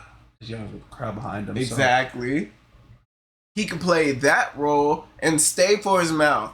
I just personally am not interested in watching CM Punk wrestle from now all the way to 42, especially for him to be like the staple of, the company. Like I'm watching all of the, now all of the world championship matches are CM Punk paced, and that's not my favorite pace, So for me, it's just not what I would be looking for. But I think WWE would be dumb to let him go when, he's got that, that gift of gab. And we've seen him done the little shows before. We've seen him do, CM Punk will take the money. CM Punk will take the money. Get him a little separate WWE show. Comes on Amazon. If WWE signed with Amazon, like CM Punk will take the money. He'll take it. So it wouldn't surprise me if he did something like that, but that would be big. He would be able to, comment and be CM Punk, and say whatever he wants, and people would get over, or, would draw heat or whatever from it, and other wrestlers could come on and whatever. But he ain't gotta wrestle. Like I'm a little tired of watching him wrestle for the big one. Like CM Punk has still got wrestling in him. He can still perform. I'm just no longer interested in him in a long-term position on, as the name stay. Yeah, he's not really much of a spring chicken anymore. He's not as young as he used to be. I mean, when he's a fall turkey. Right, fall turkey. He's a fall turkey now. Let's hear your hot takes, sir. Well, now that you mention it, one of my hot takes, I got a couple, because I'm very hot takey. Yes. I'm thinking after Forbidden Door, Daniel Bryan Okada 1. After Wrestle Kingdom, Daniel Bryan Okada 2. It's now tied 1-1. Now I've heard people say it's amazing. We don't need the 3, the 2. I'm fine with the draw. If they're fine with the draw, you don't love professional wrestling. Because we need a winner. Like, I think it'd be best if AEW capitalize on it. I think it'd be best if it happened at All In, Wembley, Daniel Bryan, Okada 3. Like, it would be the show. Like, that's what they're trying to do. They're trying to go back and do the shows. What better stage to do the third match? Let me tell you why. Because Okada, he should go over. This is Daniel Bryan's last year, as a full-timer. So he's still going to wrestle. He's going to be a part-timer.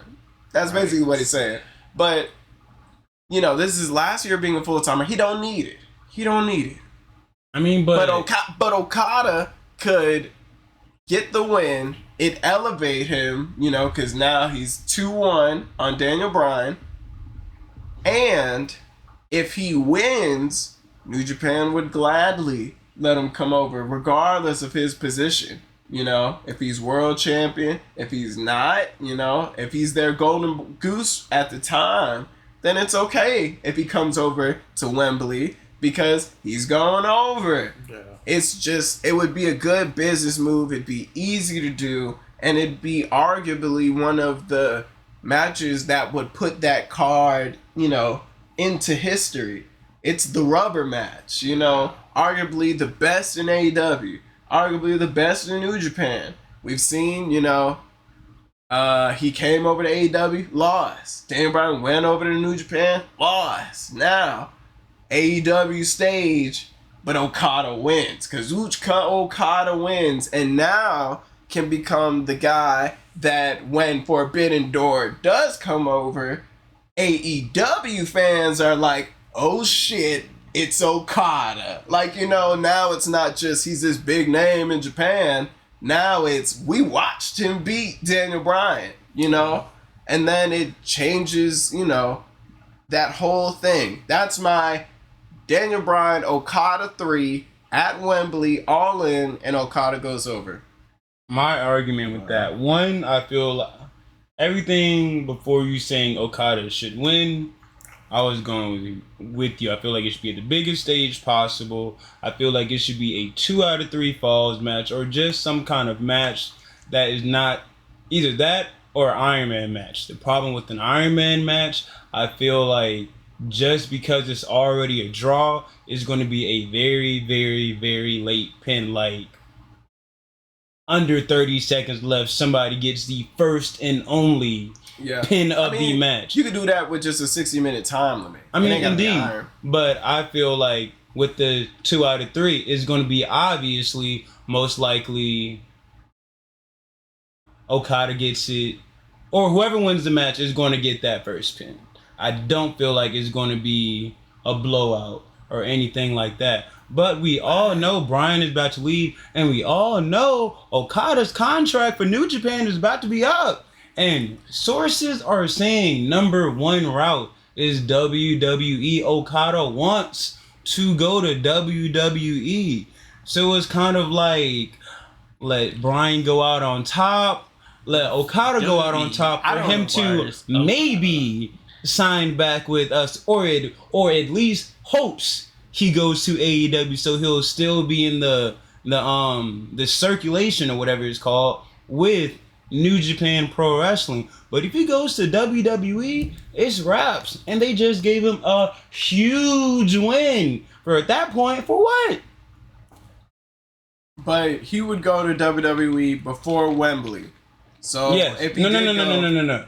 Yeah, I feel like they would have that match. But he would have to be a free agent for that time period, all the way into Wembley. Because Wembley's in what, September?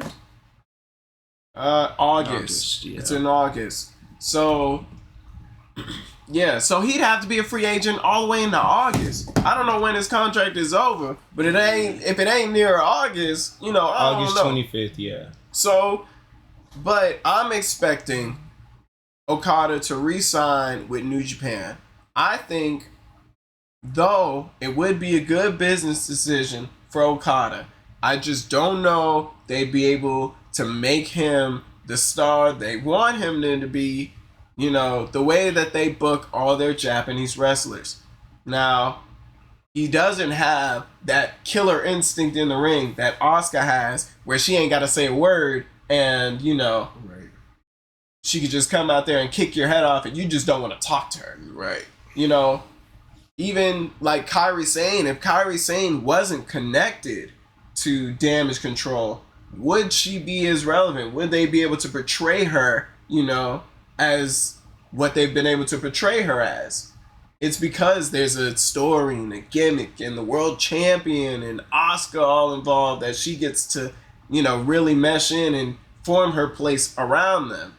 I feel like, based off what they've done with Shinsuke Nakamura, I do not trust, to see that they're going to bring Okada over You know, they'll bring him for a lot of money, and he'll come. You know, if they can really afford him, and you know, book him the way I know he's gonna want to be booked, then maybe. But I just don't see it. I don't trust it in the system. There's too many big names. We also got to think about during the reigns that, you know, Shinsuke and Asuka fell under. It was under Vince's run, where Triple H has taken care of both of them in NXT, and now with him being head, you know, in charge again, you know, could be looking to set them up. This is true. Now, I've seen some course correction with Shinsuke, but it ain't correct yet. Not till I see Shinsuke actually go over will I believe that, you know, he's really taking care of them. Now, I know we've seen, you know,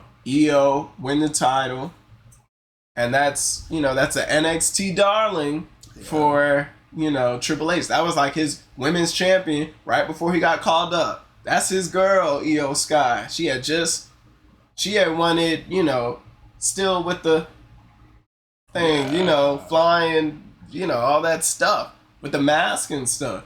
But, and then turned it to the you know, version.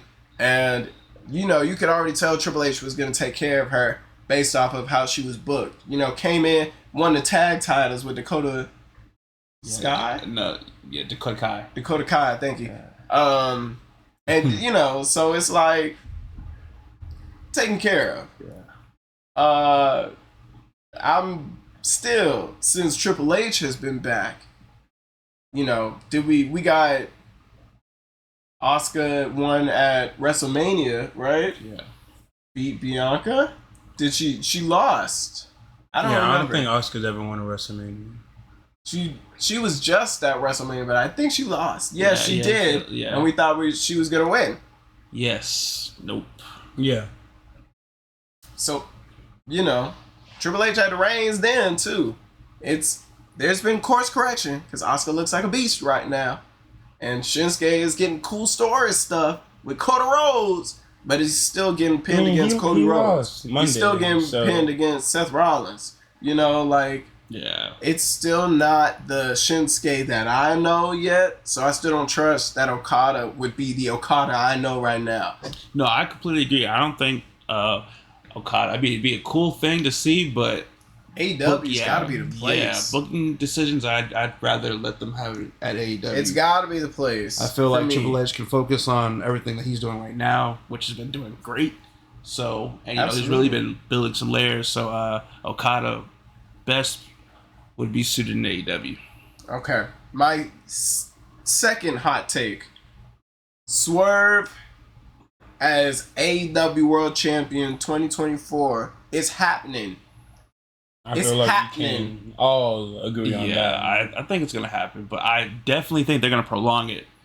They're going to prolong it. Yes. That's my only issue. But I think that if they can keep the Hangman stuff interesting, like, honestly, I think if there were any time for the Bucks to return, it would be cool to see the Bucks and Hangman versus the Mogul Embassy.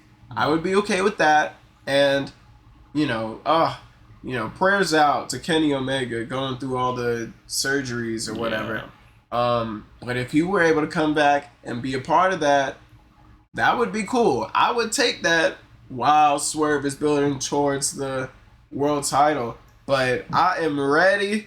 I love Samoa Joe. I'd love to see, you know, maybe a month and a half of TV defenses of him going splat, splat, splat, and just laying people out. And then Swerve come and save the day. But I don't know. I'm just ready for Swerve to be world champion. Aside from a booking mindset, I really don't care. I'm just ready. Indeed. But one thing I'm kind of scared of just in the business of wrestling, a lot of times, I don't want to say championships are given out, but a lot of times opportunities are given out just because somebody's hot right now. Like, look at LA Knight. He got 2-3 opportunities now just because he got over for a couple of months. Because a couple of months ago, he was Max Dupree. a lot of fans didn't like that, so that's why everybody was chanting the LA Knight. Then he turned into that, and now he got this big push. But you kind of see that push. It's gotten him places, but he's still relatively been in that same threshold that he was in with the beginning of this same push. If that happens with Swerve Strickland, I feel like obviously the right choice is to give him the title. But how long is Swerve When You Drive going to stay hot for with Prince Nana getting hyped? Eventually, somebody gonna clothesline Prince Nana. I mean, look. And then it's not gonna be so hype anymore. Next thing you know, Prince Nana is not at the entrance, and it's gonna be like, oh, it's not as cool anymore when it's just, Swerve Strickland coming out, slowly looking at all the fans, not giving the fans a single emotion while he's making that entrance with the same exact music going on. And then that's where you kind of see a decline in, like, do we really like Swerve? Yes, he's good in the ring. Yes, he's good on the mic. But he's not over as much as he was when Prince Nana was with him. I mean, but that's like searching for, Look at Enzo and Big Cass. But you're looking for the decline when you're talking about pushing the person. No, I understand, Absolutely. But look, I feel like that's where you kind of got to look in professional wrestling now. It's like with Cody Rhodes. If he beats Roman, you already know big names are gonna come after him. Yeah. Raw after WrestleMania. I feel like with Swerve, if he gets that title, what did that say? No, I feel like with Swerve, if he gets that title, you can kind of pick out a couple names on that roster. It's kind of be like, all right, if he goes against this guy, what? I can kind of see it being a wrap after that. But no. What are you talking about? What are you talking? One. Okay. To what you just said, my reply, the Continental Classic. He was the only man to go with one pinfall loss. Everybody else, more than one pin. He lost one time, but the numbers didn't add up. He went to the finals, but didn't add up. So when you talk about him against big names, we just saw it. And he did very well, actually. And then two, like, for the example with LA Knight and Swerve is very different because the top of the mountain is in two different positions. LA Knight had to topple Roman Reigns' 3+ year title reign. Yeah. And get it while he was hot. Yeah, it was while he was hot, and you can't recreate the initial spark. No. But is he still having the whole stadium scream LA Knight? Yeah. Multiple times in the match. And that's before he does the tongue touch LA Knight. Everybody was already making noise in that match. He's still over AF. It's not that, he's just not on fire anymore. But the time wasn't right to put the title on LA Knight. Sure, people would have liked to see it, but that was because he was just really over. Yeah. When you look at the grand scheme of things, what's actually happening? Roman Reigns with this big thing, Cody Rhodes on this road, other people already fixated. Like, yeah, we can make him a star, but it's not the time for him to be world champion. It's not like he was facing Seth Rollins. That would have been a different conversation. It would have been like, oh, maybe, it might actually happen. Now, Swerve versus Joe, that could actually happen. We've seen Samoa Joe do very well, but we've also seen Samoa Joe lose. It's not impossible. People have done it on their own. Right. But Swerve, if we look at, Swerve right now, why would we wait for him to cool to push him further? That just doesn't make sense. I'm saying you'll already have the championship once that kind of push is cooling down. You're predicting the decline of his career. Yeah. It's not that, if he goes over and wins the world title everybody that faces Swerve will then have to go through the Mogul Embassy, will have to go through Nana just to get to him. I'm sure on regular occasion we'll see Nana take more spots like he did against Hangman Page. But I don't think, he built this group for them to not be around. Like, it just doesn't make sense for him to win the world title and no longer have his boys. Yeah. Like, that's not why you put factions around people. You put factions around people so that you can use different members to keep, everybody alive. We'll see Brian Cage just around more if he's world champion. And you think if somebody's going up against, Swerve, that Brian Cage ain't gonna come in there and hit him with an F5? We saw it happen to Hangman. Like, Swerve has his bloodline, and they are huge dudes. Yeah. Like, and they, they're just, it's too good to let go. And I just don't see, even if Nana is taken away and it no longer becomes a dancing show, then now it's going to be a more serious show, because Swerve without Nana is gut-wrenching. He's popped that arm and you can hear it. We put that foot on the leg and it's, like, it's just that. And then you're getting that intensity because it's not like he wasn't over, when Nana wasn't there. Right. It's just Nana added to the fire. So I feel like, now while he's at his hottest, if it's possible to raise him further, then do it. But just like how we've waited to this point, like he tagged with Keith Lee before, won the tag team titles with Keith Lee. Like, we knew he could perform, but it was just, he wasn't in the fire yet. And he's in it right now. Right. I just don't see why we would hold back, on him. Strike while the iron's hot. Right. That's professional wrestling. Strike while the iron is hot. You don't wait till somebody's cooling down. And while it is hot, you got to work with it. And it only, cools down as long as you can't keep it hot. And if you can't keep it hot, it's time to put somebody else on it. And then the rotation continues. The business. Speaking of rotations and the business and hot right now, hot take, Gunther as world champion 2024. Hotter take. Gunther should beat Seth or CM Punk or whoever. He's not going to beat CM Punk because CM Punk doesn't like to get chopped. Whatever. Or that's a shoot. CM Punk. He should have and still have the Intercontinental title. Honestly, I think it'd be a wise decision. He's built himself as never be beaten. That'd be crazy. Talking about one of those figures. In my head, you kind of lost the perfect opportunity to get the Intercontinental off of him with last year's WrestleMania, and I feel like really the triple threat. Yeah, and I feel like really the only correct guy to take it off. Well, he's had a couple of guys that would be good to take it off, Gunther, but I feel like now the top two guys are Sheamus and Chad Gable. Right now, Chad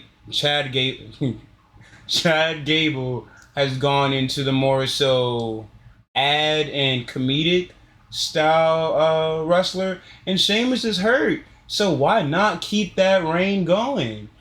Another guy I feel like that could take it off of him, but a lot of things have to fall in place first. I say Ilya would be an amazing name to take the Intercontinental off of him. Yeah. But I feel like it will only be good if Gunther already has the belt Rollins has. That's the heavyweight, right? Heavyweight. And then lose the Intercontinental. Yes. I think that's the problem with him holding both titles, is you're pinning the world champion to win the mid-card title. That's the that's scraping, to me that feels like two cars scraping doors.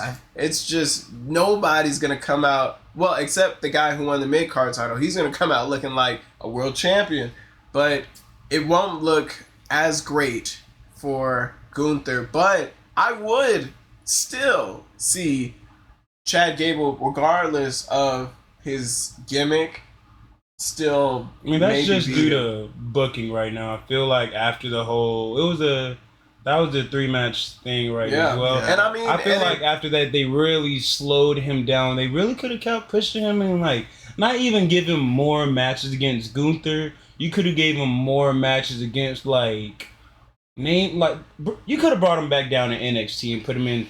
No, it wouldn't have been the best route, but just to keep seeing Chad Gable and keep seeing Chad Gable is a damn good wrestler. Yeah. Possibly one of the best in-ring talents right now. Yeah. You put him on NXT. But what it does and doesn't do is it takes him out of a good spot. This comedic scene is good. Like, the shows need that. The R-Truths, the New Day, the Akira Tozawa. Ooh, Tozawa! That's nasty! Like, I love that. I love these things, but just as I think that they shouldn't have to change Chad Gable for him to be a good wrestler. He should be able to be like that, and Otis be like that, and then they come out and Otis and Ivar just go crazy because they're good wrestlers. You know? Like, I think even if Chad Gable is...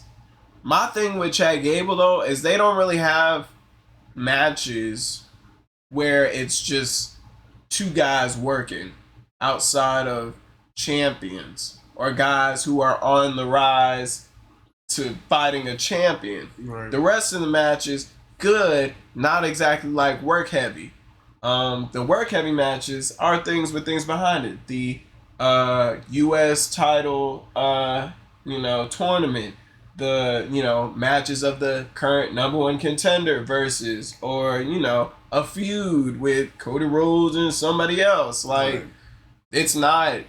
Chad Gable's not going to get a lot of TV time if he's not up against Gunther going for the title. So outside of that, where can they utilize him in that funny sense? If he goes down to NXT, yeah, it's going to be cool. But as soon as, just as much as you'll want to see him down there, Chad, I think, to me, unless he goes and wins the NXT championship, will get lost in the shuffle.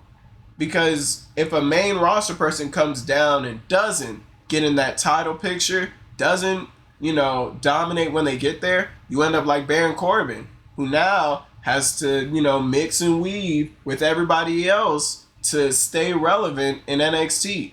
Not that it's not a good build for him, but he's not, when Baron Corbin comes on the card, you're not looking like Becky Lynch is down there. You're not looking like Dominic Mysterio's down there. You're not looking like Finn Balor or Dolph Ziggler, because those are people that came back and won the title.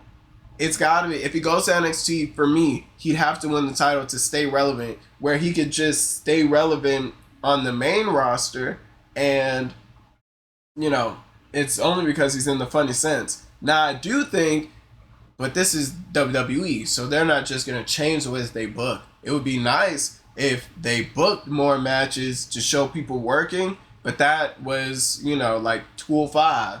Yeah. And, good times. They don't have that extra room to work like that. They've got so much story. Promos are longer now. Like, it's, it's just a whole lot. So, poor little Chad Gable. But regardless, Gunther, world champion this year for me. I feel like that's the way to go. He's ready.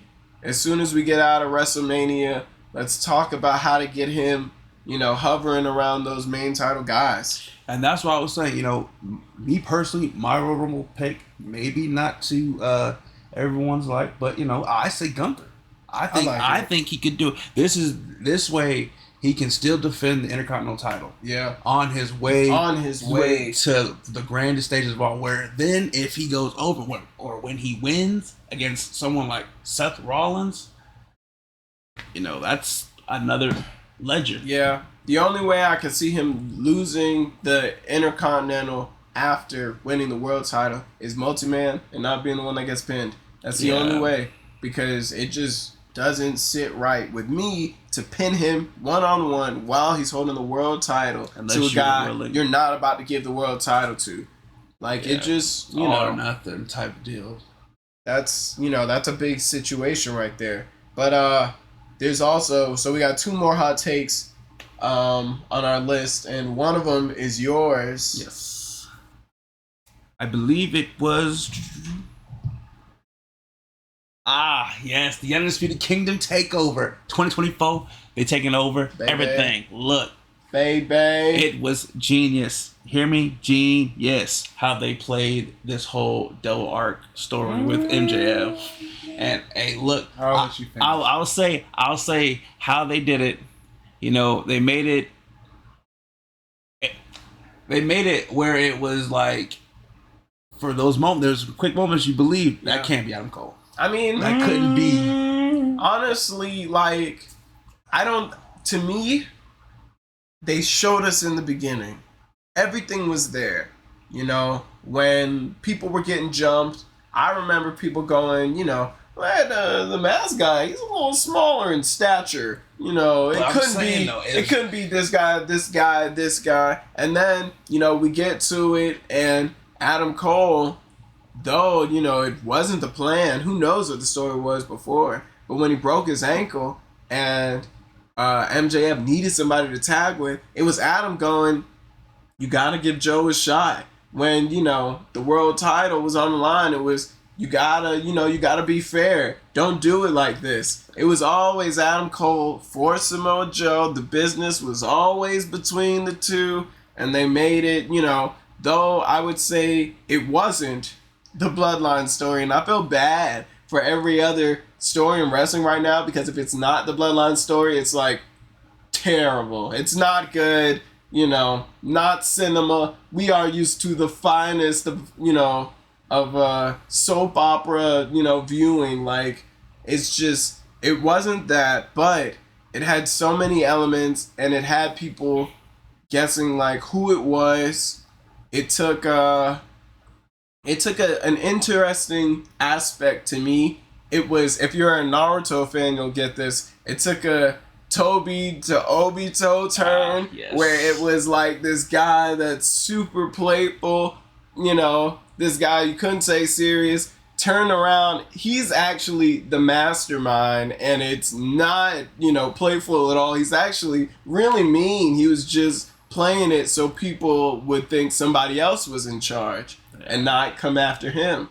It was that kind of turn. And, you know, like, they were playing with giraffes and stuff. Yeah. Like, I love the Kingdom, but, you know, the giraffes, and they had Roderick Strong, Adam, and he still does. I like it. A lot of people don't like it, but I like it. You know, and they had all that stuff aside from Wardlow. Wardlow was real serious all the time. But, you know, like, everybody else involved, you know, it was like they put you in a position, like Roderick Strong is telling, you know, MJF, like, or he's telling everybody else that it's MJF. You know, he's getting the scent off of Adam Cole, you know, pointing fingers at the other guy so that nobody believes it's him. Like, people believed it was him, but nobody was, like, not the majority. You know, it was still, like, people are throwing out names, like, wouldn't it be cool if, like, people didn't know who it was. Right. There were lots of people who had good guesses, and lots of people who knew, or whose guess was Adam Cole, and it ended up being true. But everybody wasn't like, oh, that's Adam Cole. Indeed. Right. My issue with this whole Devil story is, one, I feel like after it happened, if you were kind of being honest with yourself, you only really had, I want to say, maybe 3 names. If Adam Cole and Jay White wasn't on your list, I feel like you were just fantasy booking who you wanted to be the, like, in your head, who would be the best person to be the Devil to you. Yeah. But I feel like, obviously, it had to be Adam Cole or Jay White. Everything was kind of pointing to those 2 names. Who was the last person that kind of got beat by MJF that everybody said was kind of like a screwy match due to the situation of Jay White being undefeated at that time, and then he loses to a injured MJF after that, right after another injured Adam Cole's like, no, I'm gonna fight for him, and it just like all that putting together does not make sense for Jay White to lose. Then next thing you know, MJF gets jumped. It's like, that could be Jay White right there. You kind of see some things go down. You're just like, okay, I don't think it's Jay White. I feel like the only other, not guaranteed name, but very smart go-to Adam Cole. Because at the end of the day, it started with Adam Cole wanting that heavyweight championship. Yeah. They had that match. He was about to beat him. Hand coming down, up, thinking, time limit's been reached. He's saying, hey, 5 more minutes. That's all I want. I don't care what happens. MJF's edging him on. He's just like, no. Adam Cole was the right decision, but I feel like at the same time, it was the I don't mind decision too. Like, you couldn't have gone wrong with Adam Cole, but let's say the devil was Roderick Strong and Adam Cole was just, it was one of those situations where Adam Cole was like the ringleader, but Roderick Strong was the devil. I feel like you would have saw that, you would have been like, Roddy? Yeah. Yeah, I mean, I think it did, what it did was, and we're seeing the payoff now, was it set up a lot of things.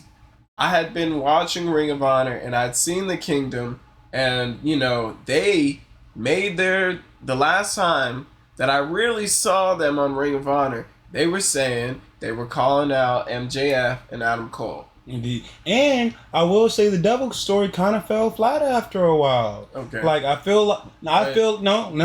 say this. I feel like after Samoa Joe got inserted into, like, very, very heavily, like the last, when they lost it to the guys in the devil, I feel like that's when it was kind of feeling forced a little bit, because I feel like at that time would have been a perfect time to say, hey, this is who the devil is, because that Samoa Joe MJF match was already set.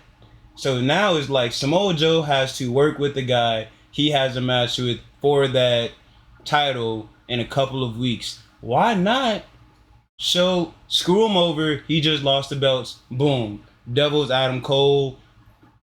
Samoa Joe just worked with Adam Cole, so it's like, oh crap. I have nobody now. It's MJF by his lonesome, not Adam Cole coming to the ring with them. I got you, bud. All that, and then it's like the devil comes out, all that yada yada happened. We all was watching it. It was kind of like he has nobody. MJF loses, lights go out, they jump him again. So it's just like, MJF gets jumped because he already lost the belt. So it's kind of like, I've been waiting for this moment my entire life. Kind of looks at Samoa Joe's like, you're welcome. Remember our deal though. Like, let's say Adam and Samoa Joe's like, hey, you got to help me do this. I want a title shot. And stuff like that. Okay. No, he can't do that because his injury. I feel like the injury also changed a lot of stuff as well.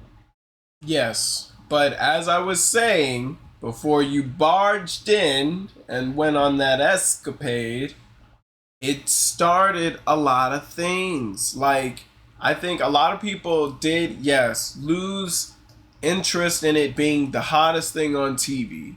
Yes, I do think so. But there were a lot of steps that went into Wardlow building outside of this. That led to the Acclaim getting jumped. That led to the Bullet Club getting jumped. MJF had to work with the Acclaim for the Acclaim to get taken out. MJF had to feud with Jay White for Jay White to get taken out. It wasn't, like this could have happened overnight. If they would have did it in the first Samoa Joe match, we wouldn't have had all these feuds that are just trickling down off of the one match between, Samoa Joe and MJF. Now, the Acclaimed and Bullet Club had problems with the Undisputed Kingdom. Now, Roderick Strong is calling out Orange Cassidy. Now, Wardlow has declared himself for the world title. Now, there's all these things that are falling into place, but it took time, and that was the problem. Everybody just wanted it to happen.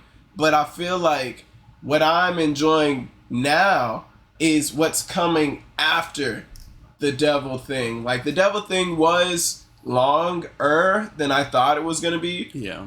But for what it was worth, I like what came out of it. I like Samoa Joe as a world champion. I like possibly the Acclaimed joining Bullet Club. Like, that's a weird angle. I like it. I like that there's a whole new faction and the tag team are already champions. And it's a legitimate tag team. I like that. Like, it's a whole lot of things that have come from it. And, I can't really complain about it. It wasn't, the Bloodline story. And I think when people got to the point where they couldn't put their name on who it was, people started to lose interest. There was a time where I thought it was Jack Perry. And I was like, ooh, boy, I kind of like that. Yeah. But he's the one that started it with MJF. But you never knew who it was. And I feel like when people really got to the point where they had no idea, it was like, who is this? And I think now that we've got to the end, I think it was worth it. I do. I think it paid off well for what it was worth and for the time given. But I'm looking forward to the year they have set forward for the Undisputed Kingdom, like what they plan to do with the Kingdom, what they plan to do with Wardlow, what they plan to do with Adam Cole. That's what I was about to say, and one thing I hope AEW doesn't do is kind of like a copy and paste of Undisputed Era where everybody in the Kingdom has a championship at the same time. And I'm not saying that will kind of like diminish what United Kingdom is trying to do, but I feel like once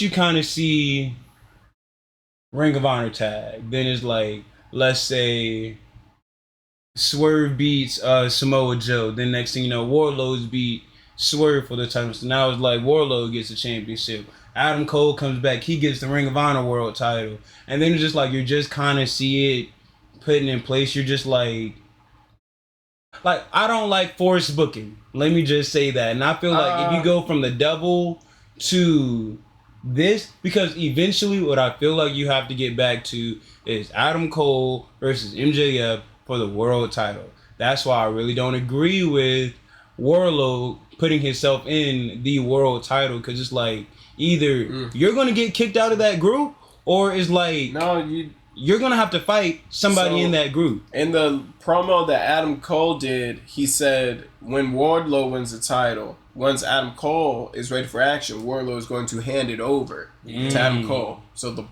the plan is for Wardlow to win it, but hand it off to Adam Cole once Adam Cole is physically ready to wrestle. Okay. So it wouldn't be, but I think that's what AEW is missing, is a dominant faction. I think it's got a whole lot of factions, but everywhere. when the Elite was tag world champion, but it was like world champion, like, Kenny Omega had like 3-4 belts on him. Like, it was like you got to see a group dripped in gold, and it kept lots of different stories very central. And I think that's something that made the Undisputed Era's time in Black and Gold so big, because the tags were interacting with the world champion. The North American champion and challenger were interacting with the tag champions. And, everything was just centered around one story. It was crazy. And I think it'd be a cool way to mesh all these different stories, into, one thing, and give, now we can see if Orange Cassidy really is in danger from Roderick Strong, we can see Orange Cassidy and, maybe Danhausen and Hook, whatever two guys came to help him out. Now we can see them against Roderick Strong and the Kingdom. Now there's all these different layers that we can, build around, because it'll just integrate all these stories. I'm excited to see it. I hope they can be the first faction in AEW to get all the gold. I was just going to ask you that. Like, do you feel like they would be the first to do it? Well, if you want to count the Elite, it's kind of already happened. Except Hangman didn't during that time. So, there was, everyone, But in terms of the way they would do it, I think they could. Outside of, the Mogul Embassy, I don't see anybody doing it. But the Mogul Embassy has the 6-man tag. So it's 3 of them off rip. So it's a little different. Yeah. But to have it, a tag here and a singles here. And I think after Adam Cole gets the world, it would be cool to see Wardlow win the TNT. And then they got it all, It'd be that easy, really. Or if Wardlow ended up going, let's say Eddie Kingston is still the Ring of Honor World Champion, the Triple Crown over there. Triple Crown. Wardlow versus Eddie Kingston is understandable. Eddie Kingston could go under. It's Wardlow. So, there's definitely options that Wardlow could go in if he does actually pass it off. I'd love to see it actually happen. I know he's technically still a world champion. Yeah, I feel like people say that Adam Cole's making the same mistake as MJF back when MJF, kind of putting Wardlow to work and trying to reap the reward. But if they actually do it, and it's not a kill switch story, and it's not, that they're building Wardlow the same way they're building Kill Switch, where it's he does all the work and he's left out and he gets really mad and we start to root for him again. But if he comes in, bam, gets it, there you go. Eddie, come here. Bam, works Eddie Kingston, and it's well, damn, that would be so cool to see. I would love to see it, and that's what I'm rooting for. But, all right, at last, my last take, final take. It's a double-parter. Athena in AEW and Athena being the one to dethrone Toni Storm. I don't care where. I don't care. Toni Storm. Yeah, I don't care where. Wow. But Athena, yes. I've seen her. I watch a lot of Ring of Honor just for her, honestly. But I've watched her this last year, and she is one of the best. She is one of the hardest hitting women I've seen on this side of the waters in professional wrestling. And I think AEW's women's division is lacking simply because they don't have her. I think she's the Jamie Hayter they don't have right now. Jamie Hayter was that hard hitter. She was the believable, champion outside of a really great gimmick like Timeless Toni Storm. Jamie Hayter could come out and, just be Jamie Hayter. But she would hit you so hard, you'd be like, damn. That's Athena. Except she's mean and she gets wrestling psychology and she attacks everybody after their match. Every single, unless, there's been times where Billy Starks convinced her not to. But outside of that, after not to mention they're proving ground matches, and, times when the title's on the line, slam that face in the title at the end of the match, and that's her victory.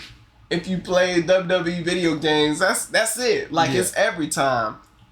I need her in AEW. I feel like she will do good in AEW as well, but I feel like she goes under that umbrella of superstars where it's just basically you're better than a upper mid-carder that always has a championship. You're not as good as a world champion. I think that's so you're literally in purgatory. You guys know about that guy.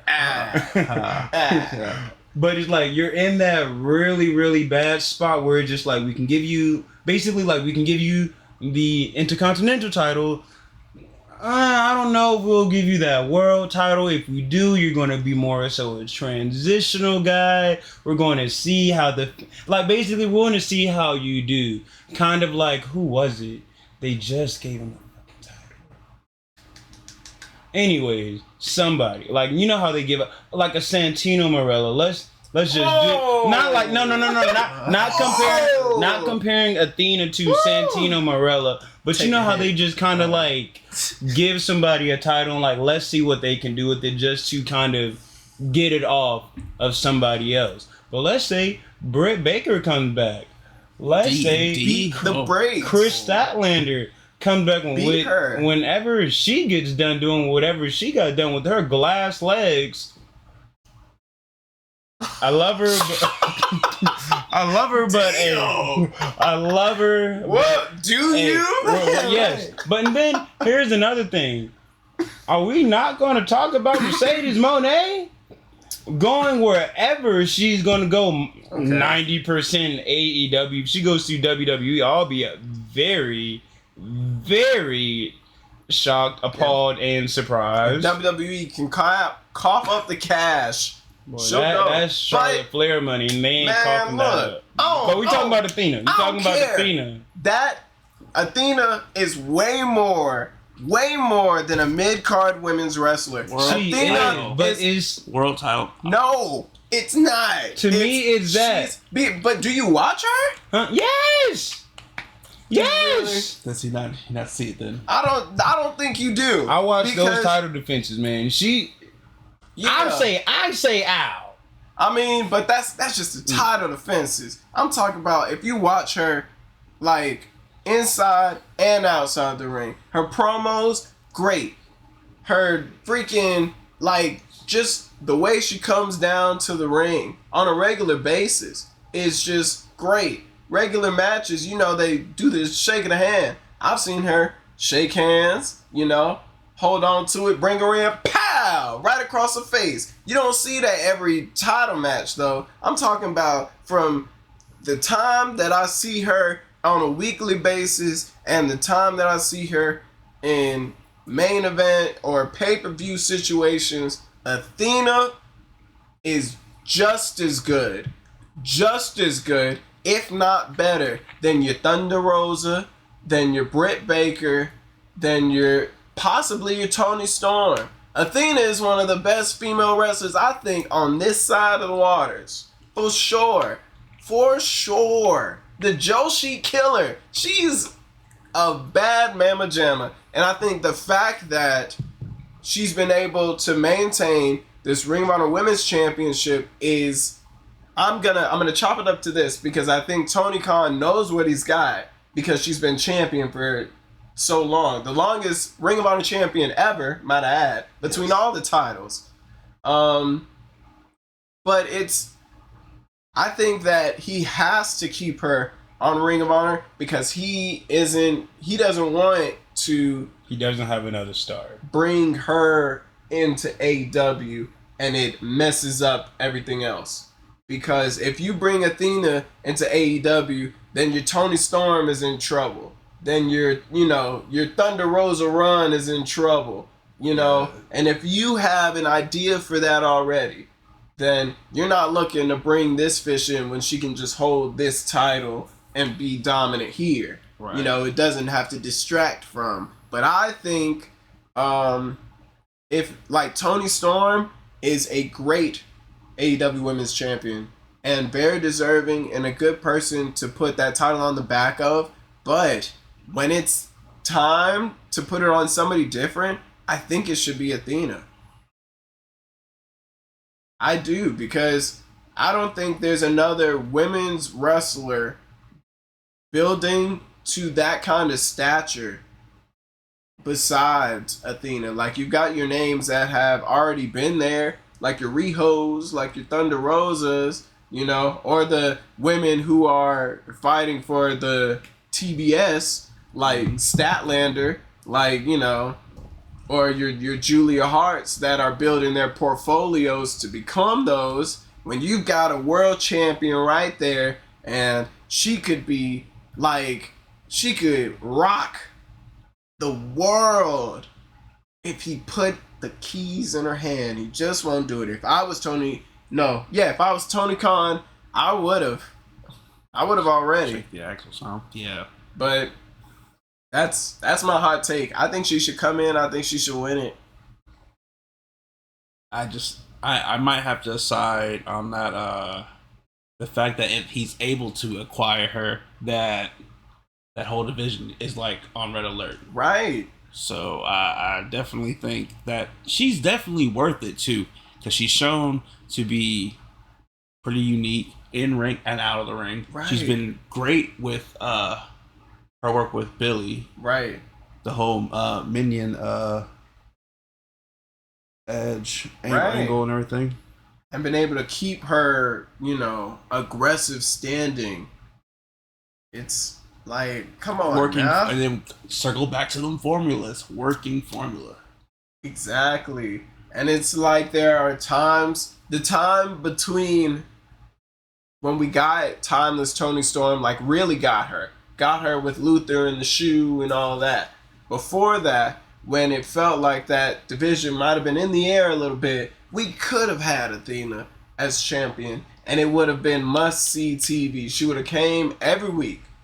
Every week she would have came and she would have defended and she would have turned that thing out. But, I mean, she just does it on Ring of Honor. But not enough people watch Ring of Honor. It's like she's bigger than Ring of Honor. No offense to Ring of Honor and, Ian Riccaboni and I forget what he's black. I forget what his name is. Wow. It's just not coming to my mind right now. I don't know. But Ian Riccaboni, he be on all these. It's crazy. But, Ring of Honor is good. It just doesn't get the attention that is deserving of Athena. Athena is deserving of more attention. And it's time to put her on prime time. And if not prime time, I would like to see her more on Collision, on Rampage, just not, isolated to Ring of Honor. Yeah, more deserving of TV time. Absolutely. But that's all of my hot takes. That's all of our hot takes. And if you were one of the people that stuck around for these 2.5 hours of the amazing debut of the LocMania Podcast. Ooh, yeah. Episode 1. Please be sure to follow, share, click the button. Everything. This is we're gonna try to make this a bi-weekly thing. The next podcast will be definitely after Royal Rumble. We will be talking, obviously, what happened at Royal Rumble. You'll be hearing our hot takes. Is probably going to be 75% about Royal Rumble, but you'll definitely it'll be hear whatever's other hot. things. Yeah. Whatever's hot right now. Indeed, whatever's hot. Probably some AEW. Maybe some New Japan. Is anything happening in New Japan soon? Yes. There's the Clash of the something coming up with the Steel Cage thing. Oh, with the Kingdom, man. Yeah. So we'll have more stuff on New Japan. Mm-hmm. If we really lock in, TNA has Hard to Kill this weekend.